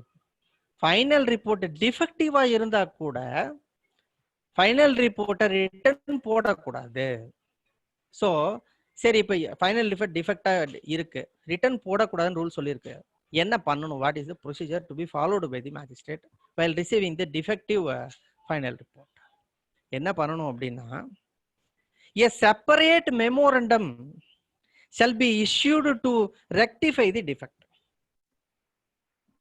Return போடுறதுக்கு பதிலா சார்ஜ் ஷீட்டை வாங்கி இன்ஸ்டில் பண்ணிட்டாவே எக்காரணத்தை கொண்டும் அது கோர்ட் ரெக்கார்ட், அதுக்கப்புறம் இன்வெஸ்டிகேஷன் ஆஃபீஸர் கையில கொடுக்க கூடாது. மெயினா இந்த ரூல் எதுக்கு கொண்டு வந்திருக்காங்க அப்படின்னா, நீங்க இனிஷியல் பண்ணதுக்கு அப்புறம் இன்வெஸ்டிகேஷன் ஆஃபீஸர்கிட்ட கொடுத்தா அதுல இருக்கிற டாக்குமெண்ட்ஸ்ல ஏதாவது மெட்டீரியல் ஆல்ட்ரேஷன் பண்ணிட்டாருன்னா ஒன்றும் பண்ண முடியாது. ஸோ ஃபைனல் ரிப்போர்ட்டை மேஜிஸ்ட்ரேட் கோர்ட்ல ஃபைல் பண்ணிட்டா எக்காரணத்தை கொண்டும் இன்வெஸ்டிகேஷன் ஆஃபீஸர் திருப்பி கொடுக்கக்கூடாது. டிஃபெக்ட் இருந்ததுன்னா separate memorandum should be issued to the investigation officer to rectify the defect. அதுவும் எப்ப வேணாலும் பண்ணலாமா என்றால் அதுக்கு டைம் 3 months தான். Within 3 months investigation officer defects rectify பண்ணி கொடுக்கணும். If he failed to do so, what is the next procedure to be followed by the concerned magistrate? என்ன பண்ணணும் அப்படின்னா, அவருடைய சுப்பீரியர் ஆபீசர் யாரு? டிஸ்ட்ரிக்டா இருந்தா சூப்பரிண்டென்டென்ட் ஆஃப் போலீஸ், சிட்டியா இருந்தா commissioner of police. Superintendent of police அல்லது கமிஷனர் ஆஃப் போலீஸுக்கு ஒரு ரிப்போர்ட் ஃபார்வர்ட் பண்ணணும். என்ன ரிப்போர்ட் ஃபார்வர்ட் பண்ணணும்? Defective charge sheet concern investigation officer so and so டேட்ல ஃபைல் பண்ணாரு. ஒரு மெமோரண்டம் டிஃபெக்டை ரெக்டிஃபை பண்றதுக்கு கோர்ட்ல இருந்து இஷ்யூ பண்ணிருக்கோம். Even after 3 months, the investigation officer failed to rectify the defect. Take necessary action. Report file பண்ணணும். Report commissioner of police அல்ல superintendent of போலீஸ்க்கு அனுப்பணும். இது அடுத்த ப்ரொசீஜர். அப்பவும் பாருங்க, வாங்கி வச்ச ஃபைனல் ரிப்போர்ட்டை திருப்பி கொடுக்க கூடாது. இது முக்கியமான விஷயம். சப்போஸ் இன்வெஸ்டிகேஷன் ஆஃபீஸர் ஃபைல் பண்ண ஃபைனல் ரிப்போர்ட் ஃபவுண்ட் கரெக்ட் இல்ல ரெக்டிஃபை பண்ணி கொடுத்துட்டார் டிஃபெக்ட் அப்படின்னா என்ன பண்ணணும்? Within 3 days from the date of receipt magistrate final ரிப்போர்ட்டை டேக்கன் ஆன் ஃபைல் எடுத்துக்கணும். அடுத்து சப் ரூல் 7ல ஒரு ப்ரொசீஜர் இருக்கு. என்ன ப்ரொசீஜர்னா, இந்த head of the ministerial staff இருக்காரு இல்லைங்களா, ஹெட் கிளார்க், அவர் என்ன பண்ணணும்? ஃபைனல் ரிப்போர்ட்டை வாங்கினோடனே மேஜிஸ்ட்ரேட் இன்சில் பண்ணி ஹெட் கிளார்ட்ட கொடுத்துருவாரு. ஹெட் கிளார்க்கு ஷல் வெரிஃபை என்ன விஷயங்கள் எல்லாம் வெரிஃபை பண்ணணும் அப்படின்னா, மொத்தம் 30 டாக்குமெண்ட்ஸ் லிஸ்ட் கொடுத்துருக்காங்க. இந்த 30 டாக்குமெண்ட்ஸும் சரியா இருக்கான்னு வெரிஃபை பண்ண வேண்டியது யாரு? Head of the ministerial staff. அது டிபெண்டிங் அப்பான் தி கேசஸ். இந்த 30ன்றது ஜெனரலா எல்லா டாக்குமெண்ட்ஸையும் லிஸ்ட் பண்ணிட்டாங்க. அதுல அந்த பர்டிகுலர் கேஸுக்கு என்னென்ன டாக்குமெண்ட்ஸ் வருமோ அந்த டாக்குமெண்ட்ஸ் எல்லாம் இருக்கான்னு பார்க்கணும், வெரிஃபை பண்ணணும். அதுல இந்த 30 ஐட்டத்துல முக்கியமா நான் 2 விஷயம் மட்டும் தான் சொல்ல போறேன். 30 ஐட்டத்தையும் படிக்க போறது இல்ல, சொல்லவும் போறது இல்ல. முக்கியமா அதுல தெரிஞ்சு கொள்ள வேண்டிய 2 விஷயம். ஒன்னு, ஐட்டம் நம்பர் 15 பாருங்க. ஐட்டம் நம்பர் 15 என்னது? போட்டோகிராஃப்ஸ் ஏதாவது ஃபைனல் ரிப்போர்ட் கூட என்க்ளோஸ் பண்ணியிருக்காரு இன்வெஸ்டிகேஷன் ஆஃபீஸர். போட்டோகிராஃபரை மெமோ ஆஃப் எவிடன்ஸ்ல சேர்த்திருக்கார் விட்னஸா. அப்படி இருந்தால் போட்டோ கூட கட்டாயம் 65B எவிடன்ஸ் ஆக்டின் கீழான ஒரு சர்டிபிகேட்டை என்க்ளோஸ் பண்ணணும். இது யாரு பார்க்கணும், வெரிஃபை பண்ணணும்? Ministerial staff, head of the ministerial staff verify பண்ணணும். அது இல்லை அப்படின்னா என்ன பண்ணணும்? அது வந்து டிஃபெக்டிவ் ஃபைனல் ரிப்போர்ட். அப்ப என்ன பண்ணணும்? ஒரு மெமோரண்டம் இஷ்யூ பண்ணணும். இதெல்லாம் வெரிஃபை பண்ணி என்ன டிஃபெக்ட் இருக்கோ அதை செக் பண்ணிட்டு மெமோரண்டம் கொடுக்கணும். சப்போஸ் டிஃபெக்ட் இல்லைன்னா வித்தின் 3 daysல ஃபைலுக்கு எடுக்கணும். இதுல லேட்டஸ்ட் இம்ப்ரூவ்மெண்ட் என்ன அப்படின்னா, இந்த 65B சர்டிபிகேட்டை ஃபைனல் ரிப்போர்ட் கூட என்க்ளோஸ் பண்ணணுன்றது லேட்டஸ்ட் டெவலப்மெண்ட். இன்னொரு விஷயம் இதுல பார்க்க வேண்டியது என்ன அப்படின்னா, ஃபொரன்சிக் லெபார்டரி சர்டிபிகேட்ஸ் இருக்கு பாருங்க. இதுல என்னென்ன சர்டிபிகேட்ஸ்? ஐட்டம் நம்பர் 7, 8, 9, 10 4 விஷயம். Viscera report, biology report, serology report, chemistry report. இந்த 4 பிளஸ் 29வது ஐட்டம் டிஎன்ஏ டெஸ்ட் ரிப்போர்ட். இந்த 5 ரிப்போர்ட்டும் ஃபைன் அந்த கேஸுக்கு தேவையானதா இருக்கு. சப்போஸ் ஃபார் எக்ஸாம்பிள் ஒரு 302 ஆஃபென்ஸ்னு வைங்க, 302 offense blood stains சாம்பிள் எடுத்து செராலஜி ரிப்போர்ட்டுக்கு அனுப்பிச்சிருக்காங்க. விசரா போஸ்ட்மார்ட்டத்துல இருந்து விசரா ப்ரிசர்வ் பண்ணி செராலஜி இது விசரா ரிப்போர்ட்டுக்கு அனுப்பிச்சிருக்காங்க. பட் அந்த ரிப்போர்ட்டை மேஜிஸ்ட்ரேட் கோர்ட்ல ஃபைனல் ரிப்போர்ட் ஃபைல் பண்ணும்போது என்க்ளோஸ் பண்ணலன்னு வைங்க. அப்போ இதுக்கு ஒரு மெமோரண்டம் கொடுத்து ரெக்டிஃபை பண்ண சொல்லணுமா, இது டிஃபெக்டா அப்படின்னா ஆன்சர் இஸ் நோ. இந்த செராலஜி ரிப்போர்ட் இந்த ஃபாரன்சிக் லேபார்டரியில இருந்து வர ரிப்போர்ட்ஸ் எல்லாம் ஒரிஜினல் மேஜிஸ்ட்ரேட் கோர்ட்டுக்கு தான் அனுப்புவாங்க.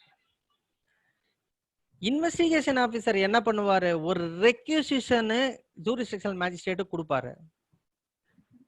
ஐ hereby request you to send the viscera preserved to the chemical laboratory to find out whether the poisonous ingredients are there or not.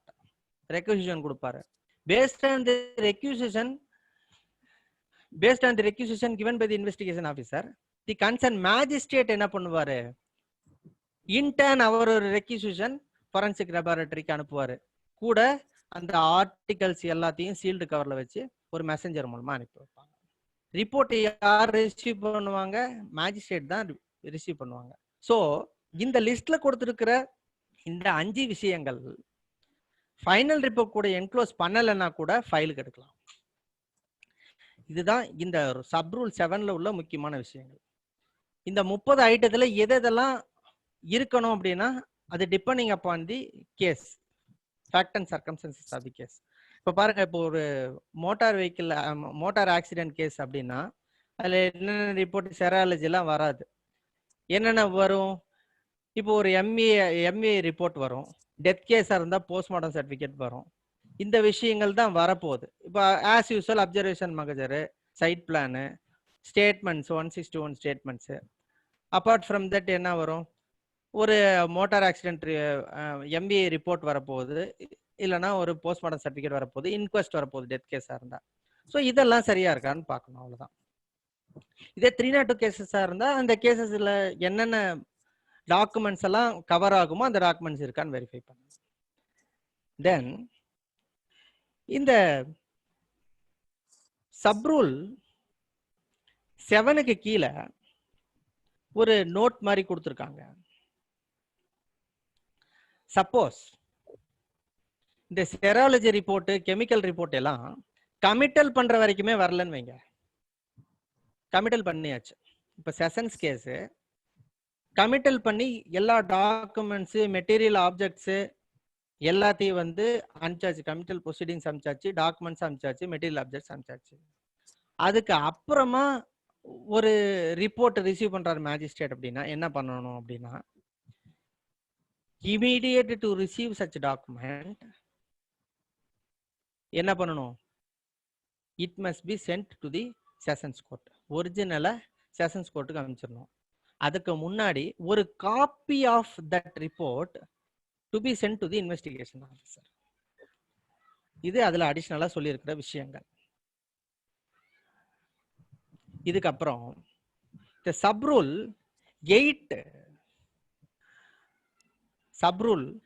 8 என்ன சொல்லுதுன்னா, ஃபாரன்சிக் ரிப்போர்ட் 2 விஷயம் அதுல சொல்றாங்க. ஒன்னு, இன்வெஸ்டிகேஷன் ஆபீசர் மேஜிஸ்ட்ரேட்டுக்கு ரெக்யூசிஷன் கொடுக்கும் போதே இன்வெஸ்டிகேஷன் ஆபீசருக்கு ஒரு காப்பி ஃபர்னிஷ் பண்ண சொல்லி டைரக்ஷன் கொடுங்க அப்படின்னு ரெக்யூஷன் கேட்டிருந்தாருன்னு வைங்க.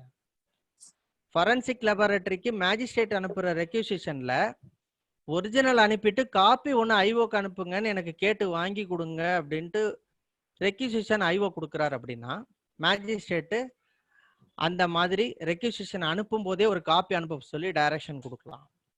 அந்த மாதிரி காப்பி அனுப்பிச்சதா அந்த ரிப்போர்ட்ல இருந்ததுன்னா, காப்பி டு ஐஓன்னு அதுல இருந்தது அப்படின்னா, separate copy it not necessary. Officer magistrate receive பண்ணணும்னு ஐஓக்கு காப்பி கொடுக்க வேண்டிய அவசியம் கிடையாது.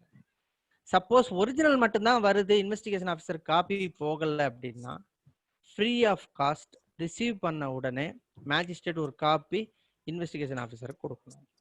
இதுதான் அந்த சப்ரூல் 8ல சொல்லியிருக்காங்க. அடுத்து சப்ரூல் 9 இதுவும் ஒரு லேட்டஸ்ட் டெவலப்மெண்ட். என்ன அப்படின்னா, இப்போ ஃபைனல் ரிப்போர்ட் ஃபைல் பண்றாரு இன்வெஸ்டிகேஷன் ஆஃபீஸர். அந்த இன்வெஸ்டிகேஷன் ஆஃபீஸர் ஃபைல் பண்ற ஃபைனல் ரிப்போர்ட் இப்போ பழைய காலத்துல என்ன பண்ணுவாங்க, டைப் பண்ணுவாங்க, டைப் ரைட்டிங் மிஷின்ல டைப் பண்ணி சைன் பண்ணி கொண்டு வந்து ஃபைல் பண்ணுவாங்க. இப்போ கம்ப்யூட்டர் ஜெனரேட்டட் காப்பீஸ் ஃபைல் பண்றாங்க. அந்த மாதிரி கம்ப்யூட்டர் ஜெனரேட்டட் காப்பி ஃபைல் பண்ணும்போது மேனுவல் காப்பி கொடுத்தாலும் அக்செப்ட் பண்ணிக்கணும், எலக்ட்ரானிக்கல் காப்பி கொடுத்தாலும் அக்செப்ட் பண்ணணும். அதுதான் சப் ரூல் 9. அடுத்து 10வது சப் ரூல் இதுல என்ன சொல்லுது அப்படின்னா, இதுவும் latest improvement. Final report file பண்ணும்போது investigation officer, complainant, accused, witness இவங்களுடைய email ID, mobile number, email ID mobile number யார் யாருடையது, டிஃபேக்டோ கம்ப்ளைனன்ட் உடையது. மெமோ ஆஃப் எவிடன்ஸ்ல அவர் லிஸ்ட் பண்ணியிருக்காரு பாருங்க, விட்னஸ் லிஸ்ட் ஆஃப் விட்னஸஸ், அவங்க எல்லாருடையதும், அக்யூஸ்ட் உடையது. இது எல்லாம் if available shall be furnished. இப்போ பாருங்க, ஷல் பி ஃபர்னிஷ்ட் மட்டும் இல்ல, இஃப் அவைலபிள் இருக்கு. ஸோ ஒருத்தரை கம்பல் பண்ண முடியாது. இப்ப பாருங்க, பல பேர்கிட்ட இமெயில் ஐடி இருக்காது. இப்ப விட்னஸா வராங்க, வில்லேஜ்ல இருந்து வராங்க, விட்னஸா வராங்க, எல்லாரும் ஆல்மோஸ்ட் மொபைல் வச்சிருப்பாங்க, பட் இமெயில் ஐடி இருக்காது. சப்போஸ் இமெயில் ஐடி இல்லைன்னா கட்டாயம் கிரியேட் பண்ணி இந்த இமெயில் ஐடி அதில் மென்ஷன் பண்ணணுமான்னா not necessary. If available, suppose email ID இருக்கு அப்படின்னா கட்டாயம் கொடுக்கணும். அதே மாதிரி தான் மொபைல் நம்பரும். மொபைலே இல்லை, ஒரு வில்லேஜ்ல இருந்து ஒரு விட்னஸ் வராரு, அவர்கிட்ட மொபைலே கிடையாது, அப்போ கட்டாயம் மொபைல் நம்பர் போடணுமானா தேவையில்லை. If available shall, if available shall be furnished, இல்லைன்னா தேவையில்லை. ஸோ இந்த ரூல்ல இவ்வளவு முக்கியமான விஷயங்கள் இருக்கு. Rule number 25 is over. அடுத்து மிக முக்கியமான rule, rule number 26. Rule number 26 பொறுத்த வரைக்கும் காக்னிசன்ஸ் ஆஃப் அஃபென்ஸ் அப்படின்னு தலைப்பு கொடுத்துருப்பாங்க. ஆனா விஷயம் என்னன்னா, cognisance of offence referred charge ஷீட்டை பொறுத்து தான் இந்த ரூல் சொல்லுது. ரெஃபர்டு சார்ஜ் ஷீட் ஃபைல் பண்றாங்க, investigation officer refer charge sheet file பண்றாரு, அதை என்ன ப்ரொசீஜர் ஃபாலோ பண்ணணும் ரெஃபர் சார்ஜ் ஷீட்ல அப்படின்றது தான் இந்த ரூல்ல சொல்லியிருக்காங்க. இப்போ ரெஃபர் சார்ஜ் ஷீட்னு எடுத்துட்டீங்கன்னா எத்தனை விதமான ரெஃபர் சார்ஜ் ஷீட் வரும்? ரெஃபர் சார்ஜ் ஷீட்ல ஃபர்ஸ்ட் பாருங்க, மிஸ்டேக் ஆஃப் ஃபேக்ட் வரும். பாருங்க, அதுல ஃபர்ஸ்ட் கேட்டகரி கொடுத்துருக்காங்க பாருங்க, no offence appears to have been committed.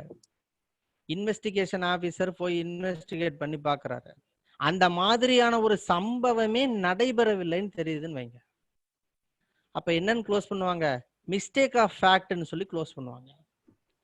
அடுத்து ரெண்டாவது கேட்டகரி பாருங்க, the offender is not known. இது என்ன கேட்டகரி?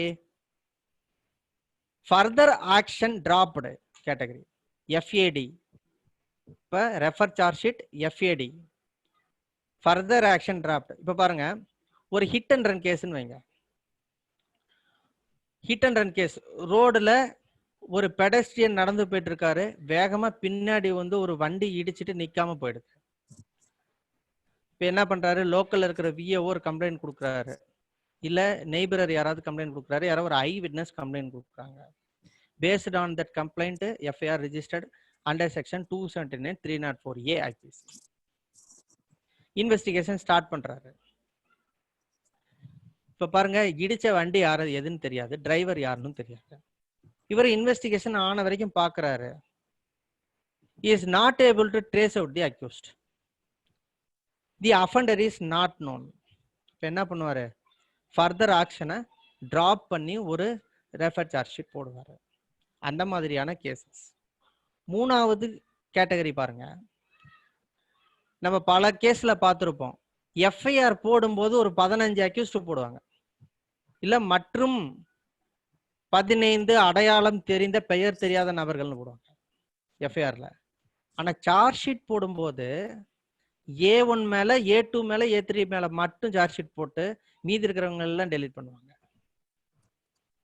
சோ இந்த அக்யூஸ்ட டெலீட் பண்றாங்க பாருங்க, டெலிஷன் ஆஃப் ஆஃப் அக்யூஸ்ட், இதுதான் இந்த மூணாவது கேட்டகரி. அந்த டெலிஷன் பண்ற அக்யூஸ்ட பொறுத்த வரைக்கும் சார்ஜ் ஷீட் என்னது, ரெஃபர்டு சார்ஜ் ஷீட் தான். எந்த அக்யூஸ்ட் மேல சார்ஜ் வந்து பண்றாரோ ஐஓ, அவங்கள பொறுத்த வரைக்கும் இது normal charge sheet under section 173 clause 2. Delete பண்ற அக்யூஸ்ட பொறுத்த வரைக்கும் இது ரெஃபர் சார்ஜ் ஷீட். பாருங்க இந்த மூணாவது கேட்டகரி பாருங்க, no offence appears to have been committed by the person or by any of the person named in the FIR. FIRல 10 accused இருக்காங்க, அதுல பர்டிகுலரா ஒரு A10 அல்லது A8 மட்டும். இந்த மாதிரியான கேசஸ்ல கோர்ட் அந்த சார்ஜ் ஷீட்டை ரிசீவ் பண்ணிட்டு what are the procedures to be followed by the magistrate. இதுல பாருங்க, முதல்ல என்ன பண்ணணும், ரிசீவ் பண்ண உடனே complainant or aggrieved person, complainant or aggrieved person அவங்களுக்கு நோட்டீஸ் அனுப்பலாம். அந்த மாதிரி நோட்டீஸ் அனுப்பிச்சதுக்கு அப்புறம் நோட்டீஸை ரிசீவ் பண்ணிட்டு அந்த பர்சன் அப்பீர் ஆகும்போது அவருக்கு இந்த ரெஃபர் சார்ஜ் ஷீட் ஃபைல் பண்ணியிருக்காரு பாருங்க இன்வெஸ்டிகேஷன் ஆஃபீஸர், அதோடைய காப்பியை அவங்களுக்கு ஃபர்னிஷ் பண்ணி அவங்க கிட்ட ஒரு அப்ஜெக்ஷன் இஃப் எனி ஒரு அப்ஜெக்ஷன் வாங்கணும். அதுக்கு அப்புறம் மேஜிஸ்ட்ரேட் என்ன பண்ணணும், 3 ஆப்ஷன் கொடுக்குறாங்க மேஜிஸ்ட்ரேட்டுக்கு. 3 ஆப்ஷன்ஸ். ஃபர்ஸ்ட் ஆப்ஷன் என்ன அப்படின்னா, ரெஃபர் சார்ஜ் ஷீட்டை ஃபுல்லா வெரிஃபை பண்ணி பார்க்கறாரு. Objection from the de facto complainant or aggrieved person வாங்குறாரு. இதை எல்லாத்தையும் கன்சிடர் பண்ணதுக்கு அப்புறம் மேஜிஸ்ட்ரேட் என்ன பண்ணலாம், accept the report and close the case. Refer charge ஷீட்டை ஆஸ் இட் இஸ் அக்செப்ட் பண்ணிட்டு என்ன பண்ணலாம், சார்ஜ் ஷீட்டை அக்செப்ட் பண்ணிட்டு கேஸை க்ளோஸ் பண்ணலாம்.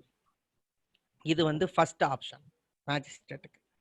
ரெண்டாவது ஆப்ஷன் என்ன அப்படின்னா, upon consideration of all these things further இன்வெஸ்டிகேஷனுக்கு ஆர்டர் போடலாம். ரெண்டாவது ஆப்ஷன். மூணாவது option, take cognizance of offence. பாருங்க, charge sheet refer charge sheet, investigation officer என்ன பண்றாரு, கேஸை இதுக்கு மேல ப்ரொசீட் பண்ண முடியாது, க்ளோஸ் பண்ணுங்கன்னு சொல்லி ஃபைனல் ரிப்போர்ட் போடுறாரு. ஆனா அந்த க்ளோசர் ரிப்போர்ட்டை காக்னிசன்ஸ் எடுக்க முடியுமா மேஜிஸ்ட்ரேட் என்றால் தி ஆன்சர் இஸ் எஸ், பண்ணலாம். எதை பேஸ் பண்ணி எடுப்பாரு, சே ஃபார் எக்ஸாம்பிள் இது எப்படி எடுக்க முடியும் அப்படின்னா, அந்த ஃபைனல் ரிப்போர்ட் கூட இருக்கிற டாக்குமெண்ட்ஸ் பூரா படிச்சு பார்க்கறாரு, prima facie case made out ஆகுது ஒரு பர்டிகுலர் அக்யூஸ் மேல. அல்லது அக்ரீடு பர்சன் கொடுக்கிற அப்ஜெக்ஷன் கூட 4 டாக்குமெண்ட் என்க்ளோஸ் பண்றாரு. இதையெல்லாம் இன்வெஸ்டிகேஷன் ஆபீசர் கன்சிடர் பண்ணல இந்த டாக்குமெண்ட்ஸ் எல்லாம். அதே மாதிரி அவர் ஒரு லிஸ்ட் ஆஃப் விட்னஸ் கொடுக்குறாரு, இன்னாரெல்லாம் ஐ விட்னஸ், இவரை எல்லாம் மெமோ ஆஃப் எவிடன்ஸ்ல அவர் சேர்த்தவே இல்லை அப்படின்னு கொடுக்குறாரு. ஸோ இதெல்லாம் பார்த்துட்டு மேஜிஸ்ட்ரேட் என்ன பண்ணலாம், பாருங்க விட்னஸஸ் வந்து எக்ஸாமின் பண்ணவே இல்லைன்னு அப்ஜெக்ஷன் கொடுத்திருந்தார் அப்படின்னா ஃபர்தர் இன்வெஸ்டிகேஷன் பண்ண சொல்லலாம். இந்த ஆஸ்பெக்ட்ல ஃபர்தர் இன்வெஸ்டிகேஷன் பண்ணி ஒரு அடிஷனல் ஃபைனல் ரிப்போர்ட் ஃபைல் பண்ணுங்க டைரக்ஷன் கொடுக்கலாம். அப்பவும் பாருங்க, ஏற்கனவே ஃபைல் பண்ண ஃபைனல் ரிப்போர்ட்டை கோர்ட்லயே வச்சுக்கணும். சப்போஸ் டாக்குமெண்ட்ஸ் கொடுக்குறாருன்னு வைங்க அப்ஜெக்ஷன் கூட, அப்ப இந்த டாக்குமெண்ட்ஸை வாங்கி பார்க்கறாரு மேஜிஸ்ட்ரேட், கேஸ் கிளியரா மேட் அவுட் ஆகுது அக்யூஸ் மேல. சே ஃபார் எக்ஸாம்பிள், இப்ப இந்த க்ளோசர் ரிப்போர்ட்ல எதுவுமே கிடையாது, வெறும் ஸ்கெலிட்டன் ஒன்லி அவைலபிள். 161 ஸ்டேட்மெண்ட் 4 பேர்கிட்ட விசாரிச்சு ஸ்டேட்மெண்ட் வாங்குறாரு, based on that statement closure report கொடுக்குறாரு. இப்ப அக்ரீடு பர்சன் வரான் வந்து பாருங்க, ஒரு ஹார்ட் கேஸ் அது. அக்ரீடு பர்சன் வரான் வந்து அவர் டாக்டர்கிட்ட எடுத்த ட்ரீட்மெண்ட்ஸ், ஆக்சிடென்ட் ரிஜிஸ்டர் காப்பி கொடுக்குறாரு, டிஸ்சார்ஜ் சம்மரி கொடுக்குறாரு. Original accident register discharge summary issued by the concern medical officer. Objection கூட என்க்ளோஸ் பண்ணி கொடுக்குறாரு. அது வாங்கி பார்க்குறாரு. ஆக்சிடென்ட் ரிஜிஸ்டர்ல கிளியரா சொல்லியிருக்காரு இவர். அட்மிஷன் ஆகும்போதே assaulted by known person, known 3 person with weapons சொல்றாரு. அசால்டட் வித் நைஃப், டைம் சொல்றாரு, அக்கரன்ஸ் பிளேஸ் சொல்றாரு. கிளியரா மேட் அவுட் ஆகுது அஃபென்ஸ். அப்படி இருந்தது அப்படின்னா the magistrate may take cognizance of offence. Refer charge ஷீட்டை பேஸ் பண்ணி அப்ஜெக்ஷன் கூட இருக்கிற டாக்குமெண்ட்ஸை பேஸ் பண்ணி காக்னிசன்ஸ் எடுக்கலாம். ஸோ இதுதான் இம்பார்ட்டன்ட் திங் இந்த சப் ரூல் 3ல இருக்கு. அடுத்து சப் ரூல் 4ல என்ன சொல்றாங்கன்னா, அக்ரீடு பர்சனுக்கோ இல்ல அந்த விக்டிம்க்கோ ஒரு நோட்டீஸ் அனுப்புறாரு magistrate. Suppose he refused to receive notice அல்லது அப்ஜெக்ஷன்ஸ் வந்து சொல்லல, வித்தின் தி ஸ்டிபுலேட்டட் பீரியட் வந்து சொல்லல, இஸ் ஆப்சென்ட் அப்படின்னா என்ன பண்ணலாம் அப்படின்னா magistrate can decide. Opportunity, reasonable opportunity கொடுத்தாச்சு. The aggrieved person is not availing the reasonable opportunity given by the magistrate. So the principles of natural justice அவர் அப்ளை பண்ணிட்டாரு, audi ஆல்ட்ரம் bottom apply பண்ணிட்டாரு. அதுக்கப்புறமா அவர் வரல அப்படின்னா கோர்ட் கேன் டிசைட். இதுதான் அந்த sub rule 4ல சொல்லியிருக்காங்க. அடுத்து இந்த மாதிரி referred charge sheet, closure charge ஷீட்டை காக்னிசன்ஸ் எடுத்ததுக்கு அப்புறம், சப்போஸ் ஃபைலுக்கு எடுத்ததுக்கு அப்புறம் அதே நீதிமன்றம் விசாரிக்கலாமா என்றால் விசாரிக்கலாம். சிஜேஎம் உடைய டைரக்ஷன் ஏதாவது இருந்தால் அன்றி, சிஜேஎம் வந்து வேற கோர்ட்ல விசாரிங்கன்னு டைரக்ஷன் கொடுத்திருந்தா வேற கோர்ட்ல விசாரிக்கணும். அப்படி இல்லை அப்படின்னா அதே கோர்ட்ல விசாரிக்கலாம். சிஜேஎம் எங்க வந்தார் இதுல, எப்படி அவரு இதுல டைரக்ஷன் கொடுக்க முடியும் என்றால், இப்ப பாருங்க, நீங்க காக்னிசன்ஸ் யாருக்கு அகைன்ஸ்டா எடுத்திருக்கீங்க, அக்யூஸ்ட் அகைன்ஸ்டா எடுத்திருக்கீங்க. இன்வெஸ்டிகேஷன் ஆபீசர் உடைய ஃபைனல் ரிப்போர்ட்டுக்கு அகைன்ஸ்டா நீங்க காக்னிசன்ஸ் எடுத்துட்டீங்க. இன்வெஸ்டிகேஷன் ஆபீசர் க்ளோஸ் பண்ண சொல்லி ஃபைல் பண்ண ஃபைனல் ரிப்போர்ட்டை நீங்க காக்னிசன்ஸ் எடுத்துட்டீங்க. இப்ப என்ன பண்ணலாம், இன்வெஸ்டிகேஷன் ஆபீசர் அல்லது ப்ராசிக்யூஷன் சிஜேஎம் கிட்ட ஒரு அப்ளிகேஷன் கொடுக்கலாம். இந்த மேஜிஸ்ட்ரேட் கோர்ட்ல இந்த கேஸை ப்ரொசீட் பண்ண முடியாது அப்படின்னு நீங்க அப்ஜெக்ஷன் கொடுக்கலாம். சிஜேஎம் கன்சிடர் பண்ணி வேற கோர்ட்டுக்கு இந்த கேஸை டிரான்ஸ்ஃபர் பண்ணலாம். ஸோ இது வந்து ரூல்ஸ் ஆஃப் ப்ராக்டிஸ்ல இல்லை, இருந்தாலும் என்னுடைய எக்ஸ்பீரியன்ஸ்ல சொல்றேன் நான். அடுத்து ரூல் நம்பர் 27, இதுவும் முக்கியமான ரூல். ரூல் நம்பர் 27, 28 பார்த்துட்டோம்னா இந்த சாப்டர் முடிஞ்சது, க்ளோஸ் பண்ணிடலாம்.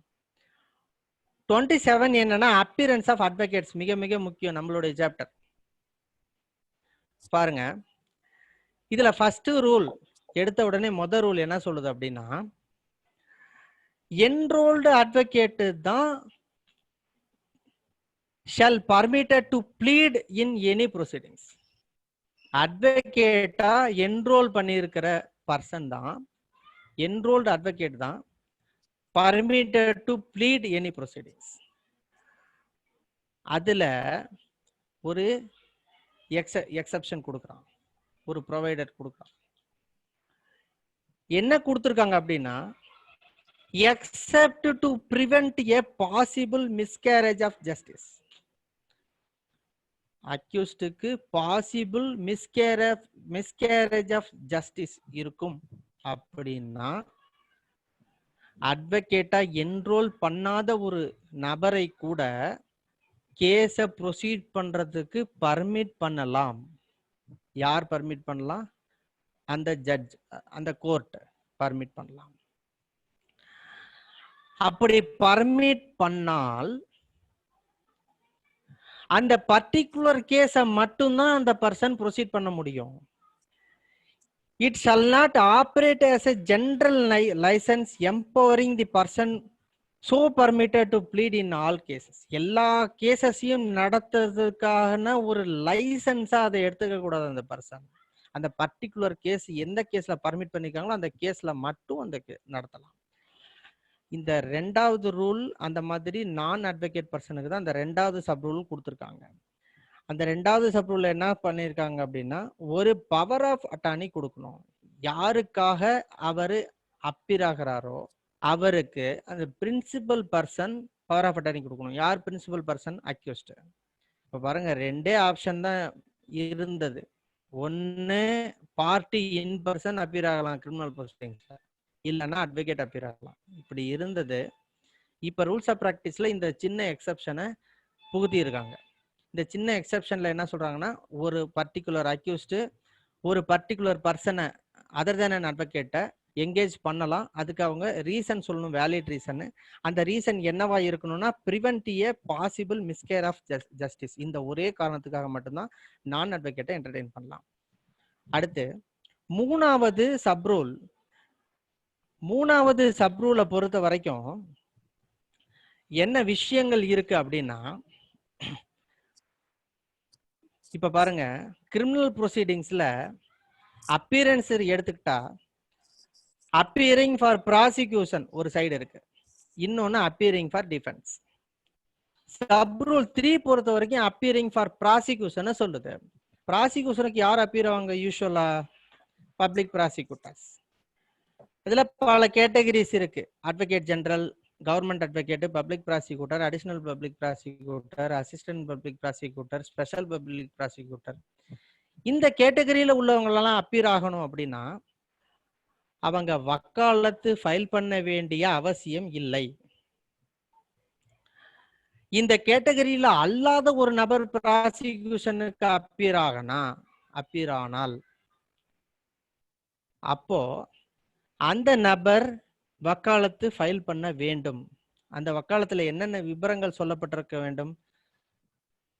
என்ரோல்மெண்ட் நம்பர் சொல்லியிருக்கணும், அட்ரஸ் சொல்லியிருக்கணும், இமெயில் ஐடி கொடுத்துருக்கணும், மொபைல் நம்பர் கொடுத்துருக்கணும். இப்போ ஜென்ரலாகவே கிரிமினல் ப்ரொசீடிங்ஸில் வர வக்காலத்தில் எல்லாத்துலேயுமே இப்போ என்ன கொடுக்க சொல்கிறாங்க? அட்வொகேட்டுடைய என்ரோல்மெண்ட் நம்பர் கம்பல்சரி, அட்வொகேட்டுடைய சர்வீஸ் அட்ரஸ் கம்பல்சரி, அட்வொகேட்டுடைய இமெயில் ஐடி கம்பல்சரி, அட்வொகேட்டுடைய mobile number compulsory. In addition to that இப்போ என்ன வந்திருக்கு அப்படின்னா, இப்போ நம்ம ஐடென்டி கார்டுடைய ஜெராக்ஸ் காப்பி என்க்ளோஸ் பண்ண சொல்றாங்க.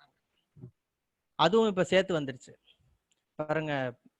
இப்போ நிறைய இந்த போலி அட்வொகேட்ஸ் எல்லாம் இப்போ ப்ராசிக்யூட் பண்ணாங்க இல்லைங்களா? அதுக்கப்புறம் தான் இந்த ரூல்ஸ் ஆஃப் பிராக்டிஸ் வந்தது. அதனால இப்போ என்ன பண்றாங்க, ஐடென்டிட்டி கார்டுடைய ஜெராக்ஸ் காப்பி என்க்ளோஸ் பண்ண சொல்றாங்க. சரி, அது பின்னாடி வருவோம். இப்போ பாருங்க, ப்ராசிக்யூஷன் சைடில் அப்பீர் ஆகிறதா இருந்தா கவர்மெண்ட் அப்பாயிண்டட் பப்ளிக் ப்ராசிக்யூட்டரா இருந்தா வக்காலத்து தேவையில்லை. வேற ஏதாவது அட்வொகேட்டை ப்ராசிக்யூட்டரா அப்பாயிண்ட் பண்ணியிருந்தாங்கன்னா வக்காலத்து போடணும். அடுத்து டிஃபென்ஸுக்கு வருவோம். டிஃபென்ஸுக்கு வரும்போது டிஃபென்ஸ்ல அப்பீரன்ஸ்ல 2 கேட்டகரி இருக்கு. ஒரு கேட்டகரி அக்யூஸ்ட் பிரிசன்ல இருந்தா எப்படி அப்பீர் ஆகணும், அக்யூஸ்ட் வெளியில இருந்தா எப்படி அப்பீர் ஆகணும். அக்யூஸ்ட் பிரிசன்ல இருந்தார்னா வக்காலத்து ஃபைல் பண்ண வேண்டிய அவசியம் இல்லை. Memo of appearance is enough. Memo of appearance enough. அந்த மாதிரி மெமோ ஆஃப் அப்பீரன்ஸ் போட்டோம் அப்படின்னா கட்டாயம் அது கூட என்ரோல்மெண்ட் ஐடென்டி கார்டுடைய ஜெராக்ஸ் வைக்கணும். இப்போ பாருங்க, அப்பியரன்ஸ் இன் டிஃபென்ஸ்ல கஸ்டடி, அதுல பாருங்க ஒரு மெமோ ஆஃப் அப்பியரன்ஸ் போட சொல்றாங்க. அந்த மெமோ அப்பியரன்ஸ் எது வரைக்கும் இருக்கும் ஃபோர்ஸ்ல அப்படின்னா 2 விஷயம் சொல்றாங்க. ஒன்னு, அந்த அக்யூஸ்ட் ஜெயில இருந்து ரிலீஸ் ஆகிற வரைக்கும் தான் மெமோ ஆஃப் அப்பியரன்ஸ் செல்லுபடி ஆகும். அல்லது ஜெயில இருக்கும் போதே அந்த அக்யூஸ்ட் வேறு ஒரு அட்வொகேட்டுக்கு வக்காலத்து கொடுத்துட்டார் அப்படின்னா உங்க மெமோ ஆஃப் அப்பியரன்ஸ் கேன்சல் ஆயிடும்.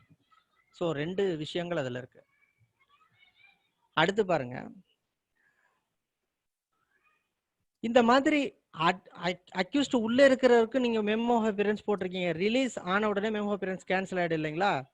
அதுக்கப்புறம் என்ன பண்ணணும், வக்காலத்து ஒன்று போடணும். வெளியில வந்ததுக்கு அப்புறம் அந்த அக்யூஸ்டுக்கு அப்பீர் ஆகணும்னா வக்காலத்து போடணும்.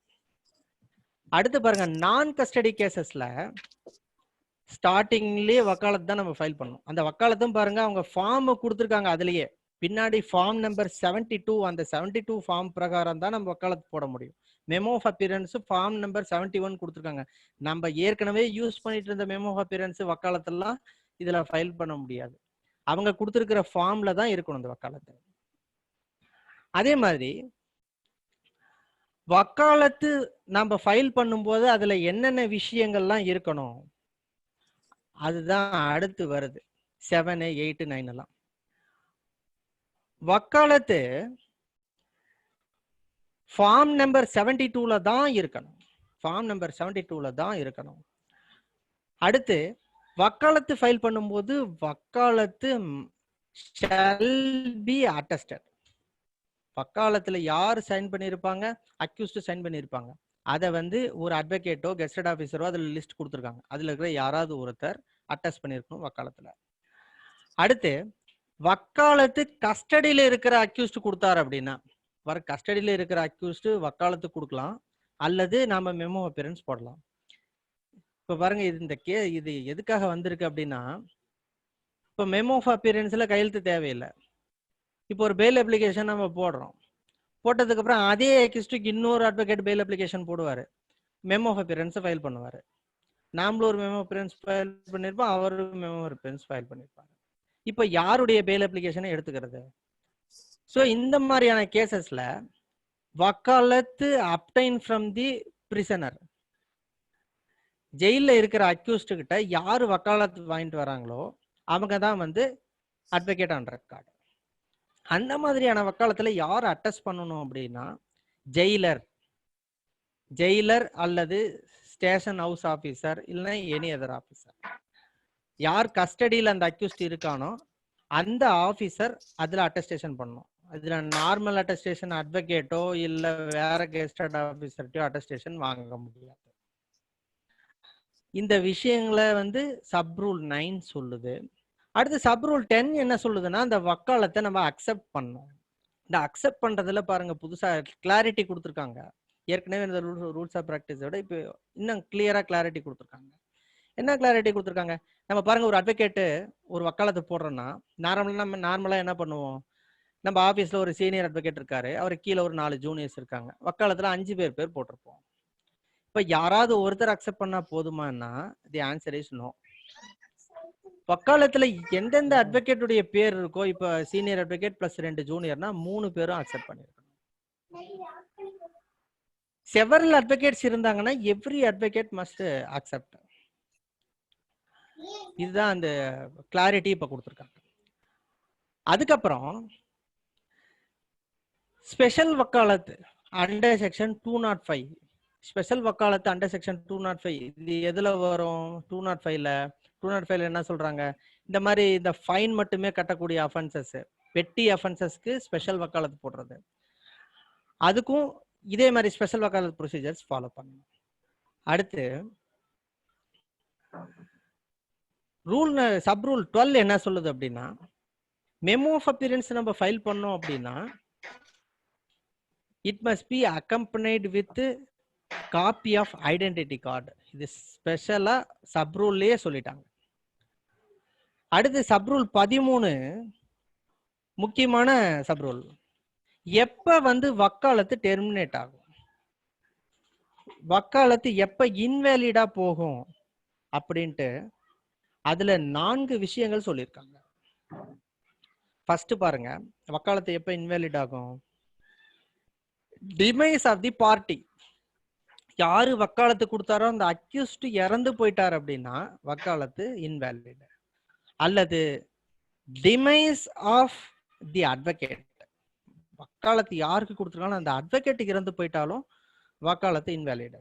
அதுக்கப்புறம் on the revocation by the advocate, வக்காலத்தை அக்செப்ட் பண்ண அட்வொகேட் ரிவோக் பண்ணலாம் வக்காலத்தை. இதுல 4வது விஷயம் தான் மிக மிக முக்கியமான விஷயம். நமக்கு வந்து ஒரு வக்காலத்தை அக்யூஸ்ட் கொடுத்திருக்காரு. அந்த வக்காலத்தை அக்யூஸ்ட் எப்ப வேணாலும் கேன்சல் பண்ணிட்டு இன்னொரு வக்காலத்தை கொடுக்க முடியுமான்னா தி ஆன்சர் இஸ் நோ. அவர் இஷ்டத்துக்கு எத்தனை வக்காலத்து வேணாலும் கொடுக்க முடியாது. On the order of the court party seeking leave to change the advocate. ஒரு அட்வொகேட்டை மாத்தணும்னா கோர்ட்ல ஒரு அப்ளிகேஷன் போட்டு அக்யூஸ்ட் பர்மிஷன் வாங்கணும். நீதிமன்றம் லீவ் அனுமதி கொடுத்தால்தான் அட்வொகேட்டை சேஞ்ச் பண்ண முடியும். அதே மாதிரி நான் இன்பர்சன் அப்பீர் ஆக போறேன், நான் ஏற்கனவே வக்காலத்து கொடுத்துருந்தேன், பட் நானே இன்பர்சன் கேஸ் நடத்திக்கிறேன் அப்படின்னாலும் அப்பவும் வந்து லீவ் கேட்டு ஒரு அப்ளிகேஷன் போட்டு அதை அலோவ் ஆனாதான் இன்பர்சன் நடத்த முடியும். ஸோ வக்காலத்து ஃபைல் பண்ணதுக்கு அப்புறம் அட்வொகேட்டுக்கு ஒரு சேஃப் கார்டு கொடுக்குறாங்க. சேஞ்ச் ஆஃப் அட்வொகேட்டை பொறுத்த வரைக்கும் கோர்ட் அனுமதியின்றி அட்வொகேட் சேஞ்ச் பண்ண முடியாது, இன்பர்சன் அப்பீர் ஆக முடியாது. இது சப் ரூல் 14ல சொல்லப்பட்டிருக்கின்ற விஷயம். அடுத்து இப்ப பாருங்க, நம்ம பெரிய ஆபீசர்ஸ் எல்லாம் பார்த்தோம்னா வக்காலத்து நாமளே வந்து பிரிண்ட் பண்ணி வச்சிருப்போம், நம்மளுடைய நேமு எல்லாம் போட்டு. நம்ம ஏற்கனவே சிவில் சர்வீஸ் ப்ராக்டிஸ் பண்ற அட்வொகேட்ஸுக்கு தெரியும். பிரிண்டர் ஃபார்ம் சிலர் யூஸ் பண்ணுவாங்க, நமக்கு அதுல வந்து பிளாங்க்ஸ் இருக்கும். ஏன்னா பார்ட்டி நேம் ஃபில்அப் பண்றதுக்கு பிளாங்க்ஸ் இருக்கும், அட்வொகேட் நேம் ஃபில்அப் பண்றதுக்கு பிளாங்க்ஸ் இருக்கும். சில ஆஃபீஸர்ஸ்ல என்ன பண்ணுவாங்க, அட்வொகேட்டுடைய நேம் பிரிண்டடாகவே இருக்கும். நம்ம ஆஃபீஸ்னா நம்ம ஆஃபீஸோடைய நேம், ஜூனியர்ஸ் நேம்லாம் பிரிண்டடா இருக்கும். அந்த மாதிரி பிரிண்டட் வக்காலத்து யூஸ் பண்ணலாமா அப்படின்னா இட் இஸ் பர்மிசிபிள். நம்மளுடைய advocate name, enrolment number, email ID, மொபைல்லாம் நம்ம பிரிண்டடாகவே போட்டுட்டு பார்ட்டிஸ் நேம் மட்டும் ஃபில்அப் பண்ணி நம்ம யூஸ் பண்ணலாம். இது வந்து சப் ரூல் 15. ஸோ இது முக்கியமான ரூல் நம்பர் 27. அடுத்து ரூல் நம்பர் 28 பொறுத்த வரைக்கும் கம்ப்ளைண்ட். கம்ப்ளைண்ட் அப்படின்னா இதுல 2 கேட்டகரி இருக்கு. கம்ப்ளைண்ட் அப்படின்னா நம்ம இதை எப்படி பார்க்கணும் அப்படின்னா பாருங்க, private complaint under section 200 CRPC, அதுவும் கம்ப்ளைண்ட் தான். அதே மாதிரி petition filed under section 156 clause 3, அதுவும் கம்ப்ளைண்ட் தான். மேஜிஸ்ட்ரேட் முன்னாடி வந்து ஒரு புகார் தான் கொடுக்குறாங்க. பாருங்க, நான் போலீஸ் ஸ்டேஷன்ல போய் கம்ப்ளைண்ட் பண்ணேன், அதை வந்து ரிஜிஸ்டர் பண்ண மாட்டேன்றாங்க. Station house officer refused to receive and register the complaint. அதனால the magistrate may kindly be direct the investigation officer to register the FIR. இதான 156 கிளாஸ் 3ல நம்ம கேட்குறோம் பிரேயர். ஸோ அந்த மாதிரியான கேசஸும் பிரைவேட் கம்ப்ளைண்ட் தான், அல்லது 200 கம்ப்ளைண்ட், இது ரெண்டுமே கம்ப்ளைண்ட் தான். இந்த கம்ப்ளைண்ட்டை எப்படி ப்ரெசென்ட் பண்ணணும்னா, கம்ப்ளைண்ட் கொடுக்கிறவர் நேரில் வந்தும் ப்ரெசென்ட் பண்ணலாம், அல்லது ஆத்தரைஸ்டு பவர் ஏஜென்ட் மூலமாகவும் கம்ப்ளைண்ட் ப்ரெசென்ட் பண்ணலாம். இப்போ பாருங்க, செக் கேசஸ்ல மோஸ்ட் ஆஃப் தி கேசஸ் என்ன பண்ணுவாங்க, கம்ப்ளைண்ட் சார்பா பவர் ஆஃப் அட்டார்னி வந்து ரிஜிஸ்டர் பண்ணுவாரு. செக் கேசஸ் எல்லாமே பிரைவேட் கம்ப்ளைண்ட் தான். 200 CRPC 138 negotiable instrument act read with 200 CRPC தான் நம்ம ஃபைல் பண்றோம். ஸோ இந்த மாதிரியான கேசஸ்ல என்ன ப்ரொசீஜர்ஸ் ஃபாலோ பண்ணணும், இதுல இந்த கம்ப்ளைண்ட் ஃபைல் பண்ணும்போது சஃபிஷியன்ட் காப்பீஸ் என்க்ளோஸ் பண்ணணும் கம்ப்ளைண்ட்ல. இது சப் ரூல் 2 சொல்லுது. அதே மாதிரி ஓரல் கம்ப்ளைண்ட் பண்ணலாமா மேஜிஸ்ட்ரேட் முன்னாடி எப்படின்னா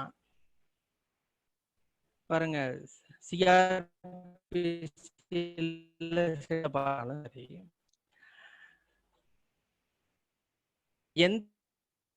கம்ப்ளைண்ட் கிடையாது. Oral complaint is also permissible. Suppose oral complaint a complainant made orally அப்படின்னா என்ன ப்ரொசீஜர் ஃபாலோ பண்ணணும்னா, இப்ப பாருங்க, ஓரல் கம்ப்ளைண்ட் வரும்போது magistrate in the presence of magistrate or direction of the magistrate the complaint must be reduced to written. எழுத்து வடிவில் அதை மாற்றி அதுக்கப்புறம் கம்ப்ளைண்ட்டை இனிஷியல் பண்ணணும் மேஜிஸ்ட்ரேட். அதுவே ரிட்டன் கம்ப்ளைண்டா இருந்தா என்ன பண்ணலாம், கம்ப்ளைண்டா வாங்கி இனிஷியல் பண்ணணும். அதுக்கப்புறம் பாருங்க, அதான் முக்கியமான ஒரு ரூல். கம்ப்ளைண்ட்டை ரிசீவ் பண்ணதுக்கு அப்புறம் கம்ப்ளைண்ட் ரிஜிஸ்டர் அப்படின்ட்டு ஒரு கோர்ட்ல ஒரு ரிஜிஸ்டர் மெயின்டைன் பண்ணணும். ஜுடிஷியல் ஃபார்ம் நம்பர் 10 கொடுத்துருக்காங்க, கம்ப்ளைண்ட் ரிஜிஸ்டர். நான் சொன்ன இந்த 2 கேட்டகரி ஆஃப் கேசஸுமே சரி 167 சப் கிளாஸ் 3 இருந்தாலும் சாரி 156 சப் கிளாஸ் 3 இருந்தாலும் சரி 200 இருந்தாலும் சரி அந்த ரிஜிஸ்டர்ல என்ட்ரி பண்ணணும். அந்த ரிஜிஸ்டர்ல என்ட்ரி பண்ணிட்டு அந்த ரிஜிஸ்டர்ல கால்ஸ் கொடுத்துருக்காங்க அதை மெயின்டைன் பண்ணணும். அடுத்து சப்போஸ் 156 கிளாஸ் 3 இருந்தா எப்படி ஃபார்வேர்ட் பண்ணணும் போலீஸ் ஆபீசருக்கு அப்படின்னா கம்ப்ளைண்ட் உடைய ஒரிஜினல், அப்புறம் கோர்ட்ல ஒரு ஆர்டர் போடுறாங்க பாருங்க, the investigation officer is directed to register FIR and investigate and ரிப்போர்ட்னு ஆர்டர் போடுறாங்க பாருங்க, அந்த ஆர்டருக்கு காப்பி, கம்ப்ளைண்ட் உடைய ஒரிஜினலும் ஆர்டருடைய காப்பியும் அந்த கன்சர்ன் ஆபீசருக்கு அனுப்பணும். கோர்ட்ல எதை வச்சுக்கணும், இந்த கம்ப்ளைண்ட் உடைய ஒரிஜினல் அனுப்பிச்சிட்டோம் இல்லைங்களா, அதோடைய காப்பி, ஆர்டர் உடைய காப்பி அனுப்பிச்சிருக்கோம் அதோட ஒரிஜினல், இது ரெண்டையும் மேஜிஸ்ட்ரேட் கோர்ட்ல மெயின்டைன் பண்ணும். இதான் சப் ரூல் 6. அடுத்து சப் ரூல் 7. இப்ப சப்போஸ் ஒரு கம்ப்ளைண்ட் வருது, ஒரு அதர் தென் போலீஸ் ரிப்போர்ட், அந்த கம்ப்ளைண்ட் வாங்கி படிச்சு பார்க்கும்போது it is not involving a trial or என்கொயரின்னு வைங்க. சப்போஸ் பாருங்க, நம்ம இதுக்கு ஒரு எக்ஸாம்பிள் சொல்றோம் பாருங்க. இப்போ ஒரு பர்டிகுலர் ஒரு அக்ரீடு பர்சன் இருக்காரு, அந்த அக்ரீடு பர்சனுக்கு ஒரு பணம் வந்து சேர வேண்டியது இருக்கு. நம்ம ஏதாவது ஒரு கேஸ்ல அவருக்கு ஒரு காம்பன்சேஷன் போட்டிருக்கோம், தி accused is directed to pay 5000 compensation to the aggrieved person போட்டிருக்கோம். அந்த அந்த 5000 காம்பன்சேஷன் இது வரைக்கும் அவர் தரவே இல்லை. ஸோ அக்ரீடு பர்சன் என்ன பண்றாரு, ஒரு கம்ப்ளைண்ட் கொடுக்குறாரு.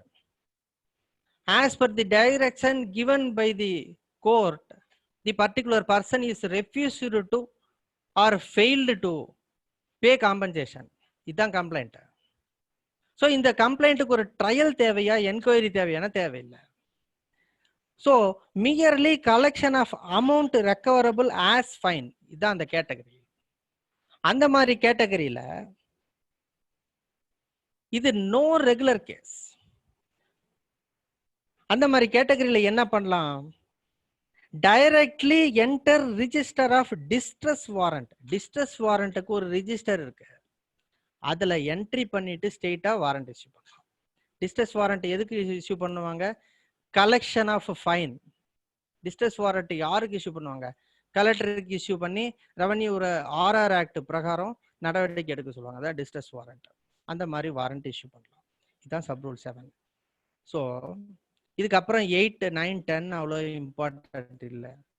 இந்த ரூல் 28ல இவ்வளோதான் இம்பார்ட்டன்ட். ஸோ இந்த சாப்டர் இதோட க்ளோஸ் ஆகுது, நம்ம கிளாஸ் இதோட க்ளோஸ் பண்ணுறோம். ஏதாவது கொஸ்டின்ஸ் இருந்தது அப்படின்னா ஹேண்ட்ஸ் ரைஸ் பண்ணுங்க, நான் ஆன்சர் பண்ணுறேன். இது ஹாஸ்ட் மாற்றி விடுங்க. Wait a minute. ஹாஸ்ட் மாற்ற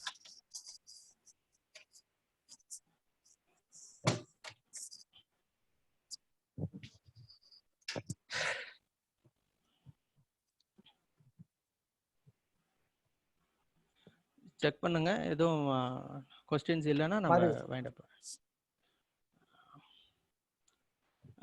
சதீஷ்குமார் ஹேண்ட் ரைஸ் பண்ணியிருக்காரு, அன்மியூட் பண்ணுங்க.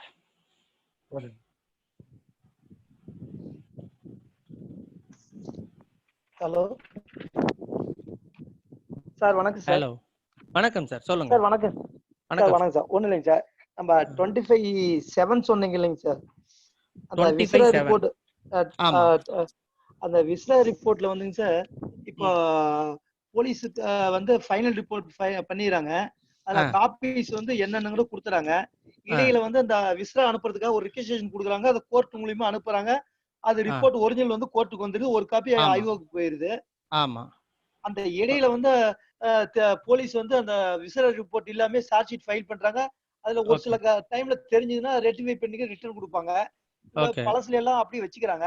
இப்ப அந்த ஒரிஜினல் ரிப்போர்ட் வந்து நம்ம அக்யூஸ்டுக்கு சர்வ் ஆகாத இருக்கிற பட்சத்துல எப்படிங்க சார், ஏன்னா போலீஸ் கையில இருந்துச்சுன்னா அவங்க ஃபைனல் ரிப்போர்ட் பண்றப்போ. இல்ல சார், விசரா ரிப்போர்ட் வந்து போலீஸ் கையில இருக்காதுங்க சார். ஒரிஜினல் விசரா ரிப்போர்ட் ஆமா ஆமாங்க சார். ஃபாரன்சிக் டிபார்ட்மெண்ட்ல இருந்து டைரக்டா வந்து மேஜிஸ்ட்ரேட்டுக்கு தான் அனுப்புவாங்க.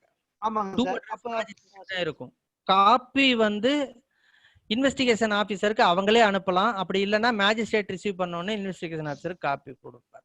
அக்யூஸ்டுக்கு எப்படிங்க சார் அது? அக்யூஸ்டுக்கு எப்படி போகும் அப்படின்னா, சப்போஸ் வந்து 207ல காப்பீஸ் கொடுக்கறதுக்கு முன்னாடி ரிசீவ் பண்ணிட்டாருன்னு வைங்க சரிங்க சார். மேஜிஸ்ட்ரேட். சரிங்க சார். அப்ப 207 காப்பீஸ் ஃபர்னிஷ் பண்ணும்போது காப்பி இந்த விசரா ரிப்போர்ட் காப்பியும் கொடுத்துருவாங்க. அப்ப மேஜிஸ்ட்ரேட் தான் கொடுக்கணும் சார். மேஜிஸ்ட்ரேட் தான் சார் ஃபர்னிஷிங் காப்பி பொறுத்த வரைக்கும் அவரு மேஜிஸ்ட்ரேட் தான். கொடுக்கணும். 207ல காப்பீஸ் கொடுத்து தான் 209ல கமிட்டல் பண்ணுவாங்க. அப்ப நம்ம ஐஓ வந்து நம்ம இல்லைன்னு சொல்லி நம்ம இது கேட்க தேவையில்ல. கொடுக்க நீங்க வேண்டிய கடமை வந்து ஐஓவ காப்பீஸே கேட்க தேவையில்லை. நீங்க மேஜிஸ்ட்ரேட் தான் காப்பீஸ். சரி சரி. மேஜிஸ்ட்ரேட் தான் காப்பி. நீங்க காப்பீஸ் கொடுக்கும்போது அக்யூஸ்டுக்கு நீங்க வெரிஃபை பண்ணணும். என்னன்னா சரி, சரி. செக்லிஸ்ட் வச்சு கொடுத்துருப்பாங்க. ஆமா, ஃபைனல் ஆமா. ரிப்போர்ட்ல மெமோ ஆஃப் சரி, எவிடன்ஸ் சரி. இருக்கும், லிஸ்ட் ஆஃப் டாக்குமெண்ட்ஸ் இருக்கும். அதுல வந்து இருக்கிற டாக்குமெண்ட்ஸ் எல்லாம் நமக்கு கொடுத்துருக்காங்களான்னு நம்ம பாத்துக்கணும். நம்ம மிஸ் பாத்துக்கலாம். இருந்துச்சுன்னா நீங்க அங்கேயே கேட்டுக்கணும். சரிங்க சார். சரி ஓகே சார். Thanks sir. ரொம்ப thanks sir. Okay thank you sir. Thank you. சரிங்க சார். ரொம்ப தேங்க்ஸ் சார். ஓகே. மணியரன் வேற யாராவது ஹேண்ட் ரைஸ் பண்ணிருக்காங்களான்னு பாருங்க. ஹலோ. எம்ஆர் கனெக்ட் பண்ணுங்க. அன்மியூட் பண்ணுங்க எம்ஆர்.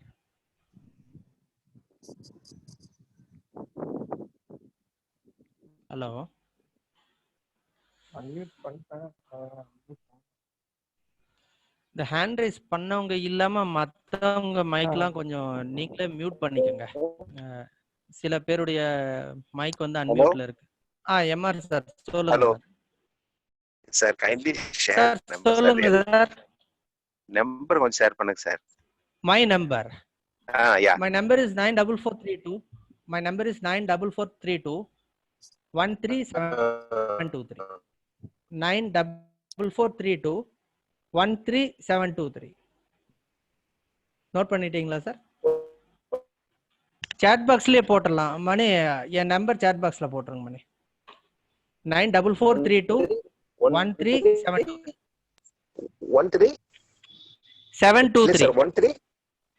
13723. Voice braking. சாட் பாக்ஸ்ல போட சொல்றேங்க சார். சாட் பாக்ஸ்ல போட சொல்லு. சாட் பாக்ஸ்ல போட்டுடலாம். பாருங்க வந்துருச்சு பாருங்க. சாட் பாக்ஸ்ல வந்துருச்சு சார். வாங்க. Welcome. Thank you thank you sir. Mute பண்ணிக்கங்க.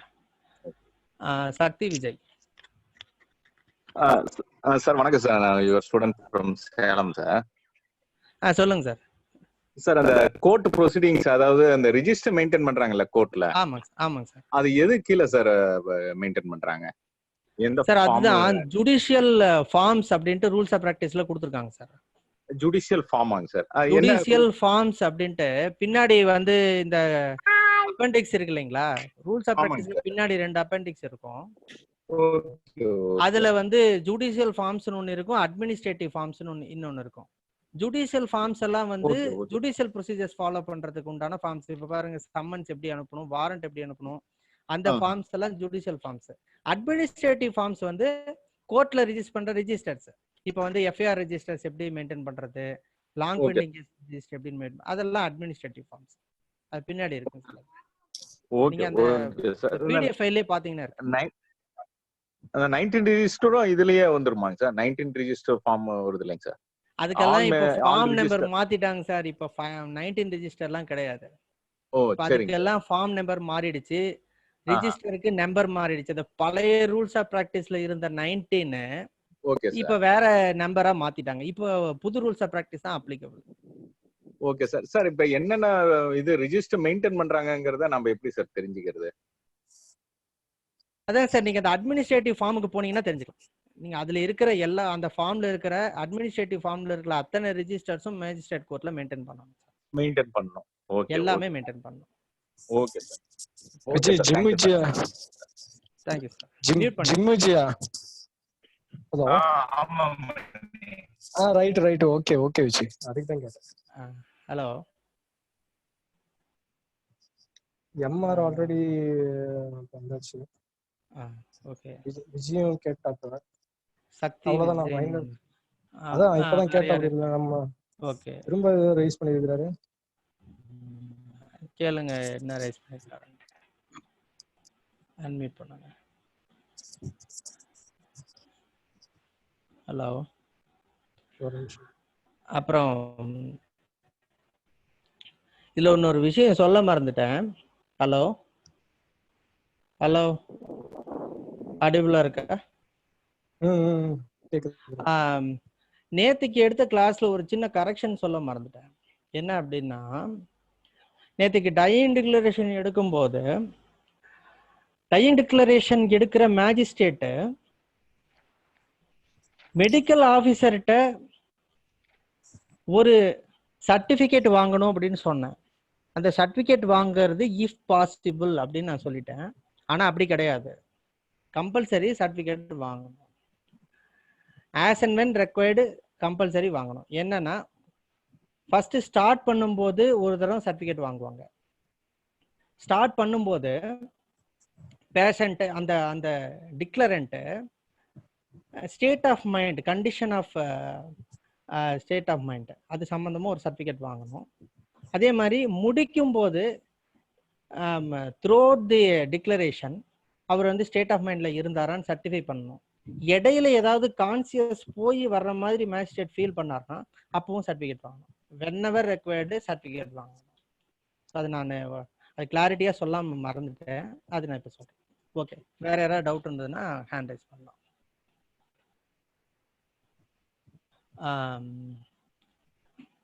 ரஞ்சிதா அட்வொகேட். Sir hello. சொல்லுங்க சார், இப்ப criminal rules of practice rules கொடுத்திருக்காங்கல்ல?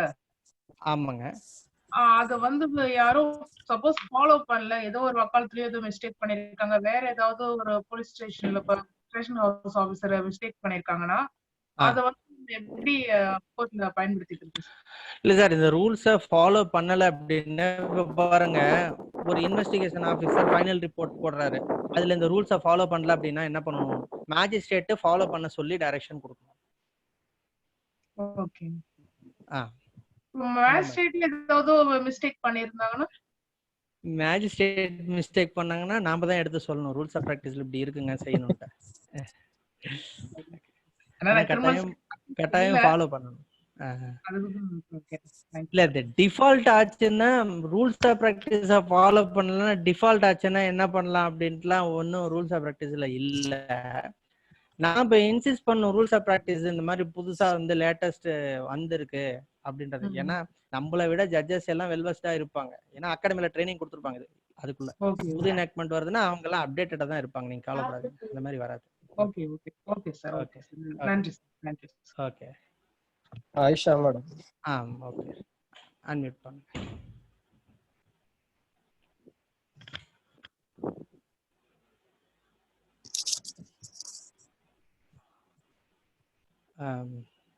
Ayesha madam. இல்ல அன்மியூட் பண்ணா அன்மியூட் ஆக மாட்டேங்குது. இப்பதான் அவங்க மியூட் பண்ணிருப்பாங்க. ஹலோ சார், வணக்கம் சார். டுடே வணக்கம் madam. Also very fine sir. Excellent sir. Thank you very much. Sir, எனக்கு ஒரு டவுட் என்ன அப்படின்னா, நம்ம அந்த ஃபைனல் ரிப்போர்ட் வந்து பண்றோம் இல்ல சார்? ஆமா. ஃபைனல் ரிப்போர்ட் வந்து ஃபைலிங் பண்றது வந்து மேஜிஸ்ட்ரேட் கிட்ட பண்றதுக்கான பண்ணும்போது தான் அது நம்பர் ஆகும் இல்லையா? ஆமா ஆமா. அதுக்கு ஏதாவது டைமிங் இருக்காங்க சார்? எஃப்ஐஆர் போட்டுட்டாவே வந்து ஃபைனல் ரிப்போர்ட் கம்பல்சரி போட்டாகணும் இல்லையா? ஆமா, எஃப்ஐஆர் போட்டுட்டா ஃபைனல் ரிப்போர்ட் போடுற வரைக்கும் பெண்டிங் இன்வெஸ்டிகேஷன் தான். இன்வெஸ்டிகேஷன் எப்ப எண்ட் ஆகும்னா ஃபைனல் ரிப்போர்ட் போடும்போது தான் எண்ட் ஆகும். அப்போ அந்த இன்வெஸ்டிகேஷன் அப்படிங்கிறது வந்து இவ்வளவு பீரியட் வரைக்கும் எவ்வளவு நாளைக்குள்ள முடிக்கணும்னு இருக்கான்னு கேட்டா இவ்வளவு நாளைக்குள்ள முடிக்கணும்ன்றலாம் ஸ்டிப்புலேட்டடா இல்ல. ஆனா பாருங்க, அது சிஆர்பிஸ்ல போனீங்கன்னா லிமிடேஷன் கொடுத்துருக்காங்க. 468ல போய் பாத்தீங்கன்னா தெரியும். அதுவும் வந்து அஃபென்சஸ் பனிஷபிள் எவ்வளவு பீரியட்னு பார்க்கணும், எத்தனை வருஷம்னு பார்க்கணும். பெட்டி கேசஸ் எல்லாம் பொறுத்த வரைக்கும் இப்ப 6 மாசம் பனிஷபிள் அப்படின்னா 6 monthsக்குள்ள சார்ஜ் ஷீட் போடணும். 1 year பனிஷபிள்னா 1 yearக்குள்ள சார்ஜ் ஷீட் போடணும். ஆனா கிரேவ் அஃபென்சஸா இருந்தா there is no such limitation, எப்ப வேணாலும் போடலாம். ப்ரொவைடட் அக்யூஸ்ட் உள்ள இருந்தா 167 சப் கிளாஸ் 2 மேட் அவுட் ஆகும். இப்போ 90 நாளைக்கு மேல இருக்கான், சார்ஜ் ஷீட்டே போடல அப்படின்னா mandatory bail he is eligible. அப்பவும் சார்ஜ் ஷீட் கம்பல்சரி கிடையாது. ஆனா accused entitle for bail. Suppose 10 நாள்லயே அக்யூஸ்ட் வெளியில வந்துட்டாங்கன்னா சார்ஜ் ஷீட் எப்ப வேணாலும் போடலாம். there is no limitation. இந்த எஃப்ஐஆர் போட்டு ஒரு 5 வருஷம் ஆனதுக்கு அப்புறம் கூட they can என்ன file கேஸ் final வந்து report. எஃப்ஐஆர் போட்டிருக்காங்க, என்ன அஃபென்ஸுக்கு எஃப்ஐஆர் போட்டிருக்காங்கன்றதுதான் விஷயம். சரி சரிங்க சார். சப்போஸ் அது அஃபென்ஸ் பெட்டி அஃபென்ஸா இருந்தது அப்படின்னா 468ல பாருங்க, 468 சிஆர்பிசில பாத்தீங்கன்னா லிமிடேஷன் கொடுத்துருப்பாங்க. அந்த லிமிடேஷன் தாண்டி போச்சுன்னா கேஸை க்ளோஸ் பண்ணிடுவாங்க, கோர்ட்லயே எஃப்ஐஆரை க்ளோஸ் பண்ணிடுவாங்க. ஃபர்தர் இன்வெஸ்டிகேஷனை ட்ராப் பண்ணிட வேண்டியதான், ஸ்டாப் பண்ணிடுவாங்க. இன்னொன்னு டவுட் என்னன்னாங்க சார், ஃபைனல் ரிப்போர்ட்ல வந்து ஐஓ வந்து சைன் போட்டுட்டாருன்னா இட் இஸ் கம்ப்ளீட்டட் அப்படின்னு சொல்லிட்டு நம்ம பார்த்தோம் இல்லையா? Investigation completed. Investigation completed. Investigation completed, prosecution ஸ்டார்ட்ஸ்னு அர்த்தம். ப்ராசிக்யூஷன் ஸ்டார்ட் ஆயிடும். அடுத்து ஏபிபியோட வேலை. அது என்ன ஆயிடுச்சுன்னாங்க சார், ஃபைனல் ரிப்போர்ட் வந்து அத முடிச்சிட்டு பட் ஃபைல் பண்ணலைங்க சார் மேஜிஸ்ட்ரேட் கிட்ட. சரி, ப்ராசிக்யூஷன் சைடுல கொண்டு வரல என்னோட கேஸ். அது சரி, நீங்க கொண்டு வரல, ஆனா முடிச்சிட்டாங்கன்னு உங்களுக்கு எப்படி தெரியும்? கொண்டு வரல ரைட், ஓகே. நாங்க கண்டெம்ட் ஆஃப் கோர்ட் போட்டதுக்கு அப்புறம் தான் சார் கோர்ட்ல வந்து இத வந்து ஃபைனல் ரிப்போர்ட் ரெடி ஆயிடுச்சு ஆனா ஃபைல் பண்ணல அப்படின்ற விஷயம் உங்களுக்கு எப்படி தெரிய வருது? சார் நம்ம தான் அவங்க சொல்றாங்களே சார், கோர்ட்ல வந்து சொல்றாங்க டைரக்ஷன் கேட்கணும் நம்ம ஹை கோர்ட்ல. சரி, 3 மாசத்துக்குள்ள வந்து ஃபைனல் ரிப்போர்ட் போடணும்னு சொல்லிட்டு நம்ம டைரக்ஷன் வாங்கணும். சரி, அத கேட்டுட்டு அவங்க அந்த 3 மாசம் முடிஞ்சு கூட அவங்க வந்து ஃபைனல் ரிப்போர்ட் போடல. Okay, that amounts to contempt போட்டு கூட அதுக்கு அப்புறம் சொல்றாங்க நாங்க ஃபைனல் ரிப்போர்ட் ஃபைல் பண்ணிட்டோம் அப்படின்னு சொல்லி சொல்றாங்க. ஃபைல் பண்ணிட்டோம்னு சொல்றாங்க, ஆனா கோர்ட்டுக்கு வந்து ரிசீவ் ஆகலன்றீங்க. ஆகல. அப்ப நீங்க என்ன பண்ணணும், கண்டெம்ட் பெட்டிஷன்ல நீங்க மென்ஷன் பண்ணணும். வந்து investigation officer misleading the court அப்படின்றத நீங்க அந்த வந்து நீ கண்டெம்ட் பெட்டிஷன்ல கொண்டு போகணும். தி ஹை கோர்ட் வந்து என்ன பண்ணுவாங்க, வெரிஃபை பண்ணுவாங்க. சபார்டினேட் கோர்ட் தானே, மேஜிஸ்ட்ரேட் கோர்ட். ஜூரிஸ்டிக்ஷனல் கோர்ட்டுக்கு வெரிஃபை பண்ணி சார்ஜ் ஷீட் வந்திருக்கா இல்லையா நாங்க வெரிஃபை பண்ணுவாங்க. வெரிஃபை பண்ணி அந்த மாதிரி உண்மையிலே சார்ஜ் ஷீட் ரிசீவ் ஆகல அப்படின்னா கன்சர்ன் இன்வெஸ்டிகேஷன் ஆபீசர் மேல நடவடிக்கை எடுப்பாங்க. Thank you sir. Thank you very much. Welcome. Mani வேற யாரும் இருக்காங்களா பாருங்க, இல்லைன்னா நம்ம என்ன பண்ணலாம். இல்ல வேற யாரும் இல்ல. ஓகே, அப்ப வைண்ட் அப் பண்ணிடலாம். Thank you very much. Thank you.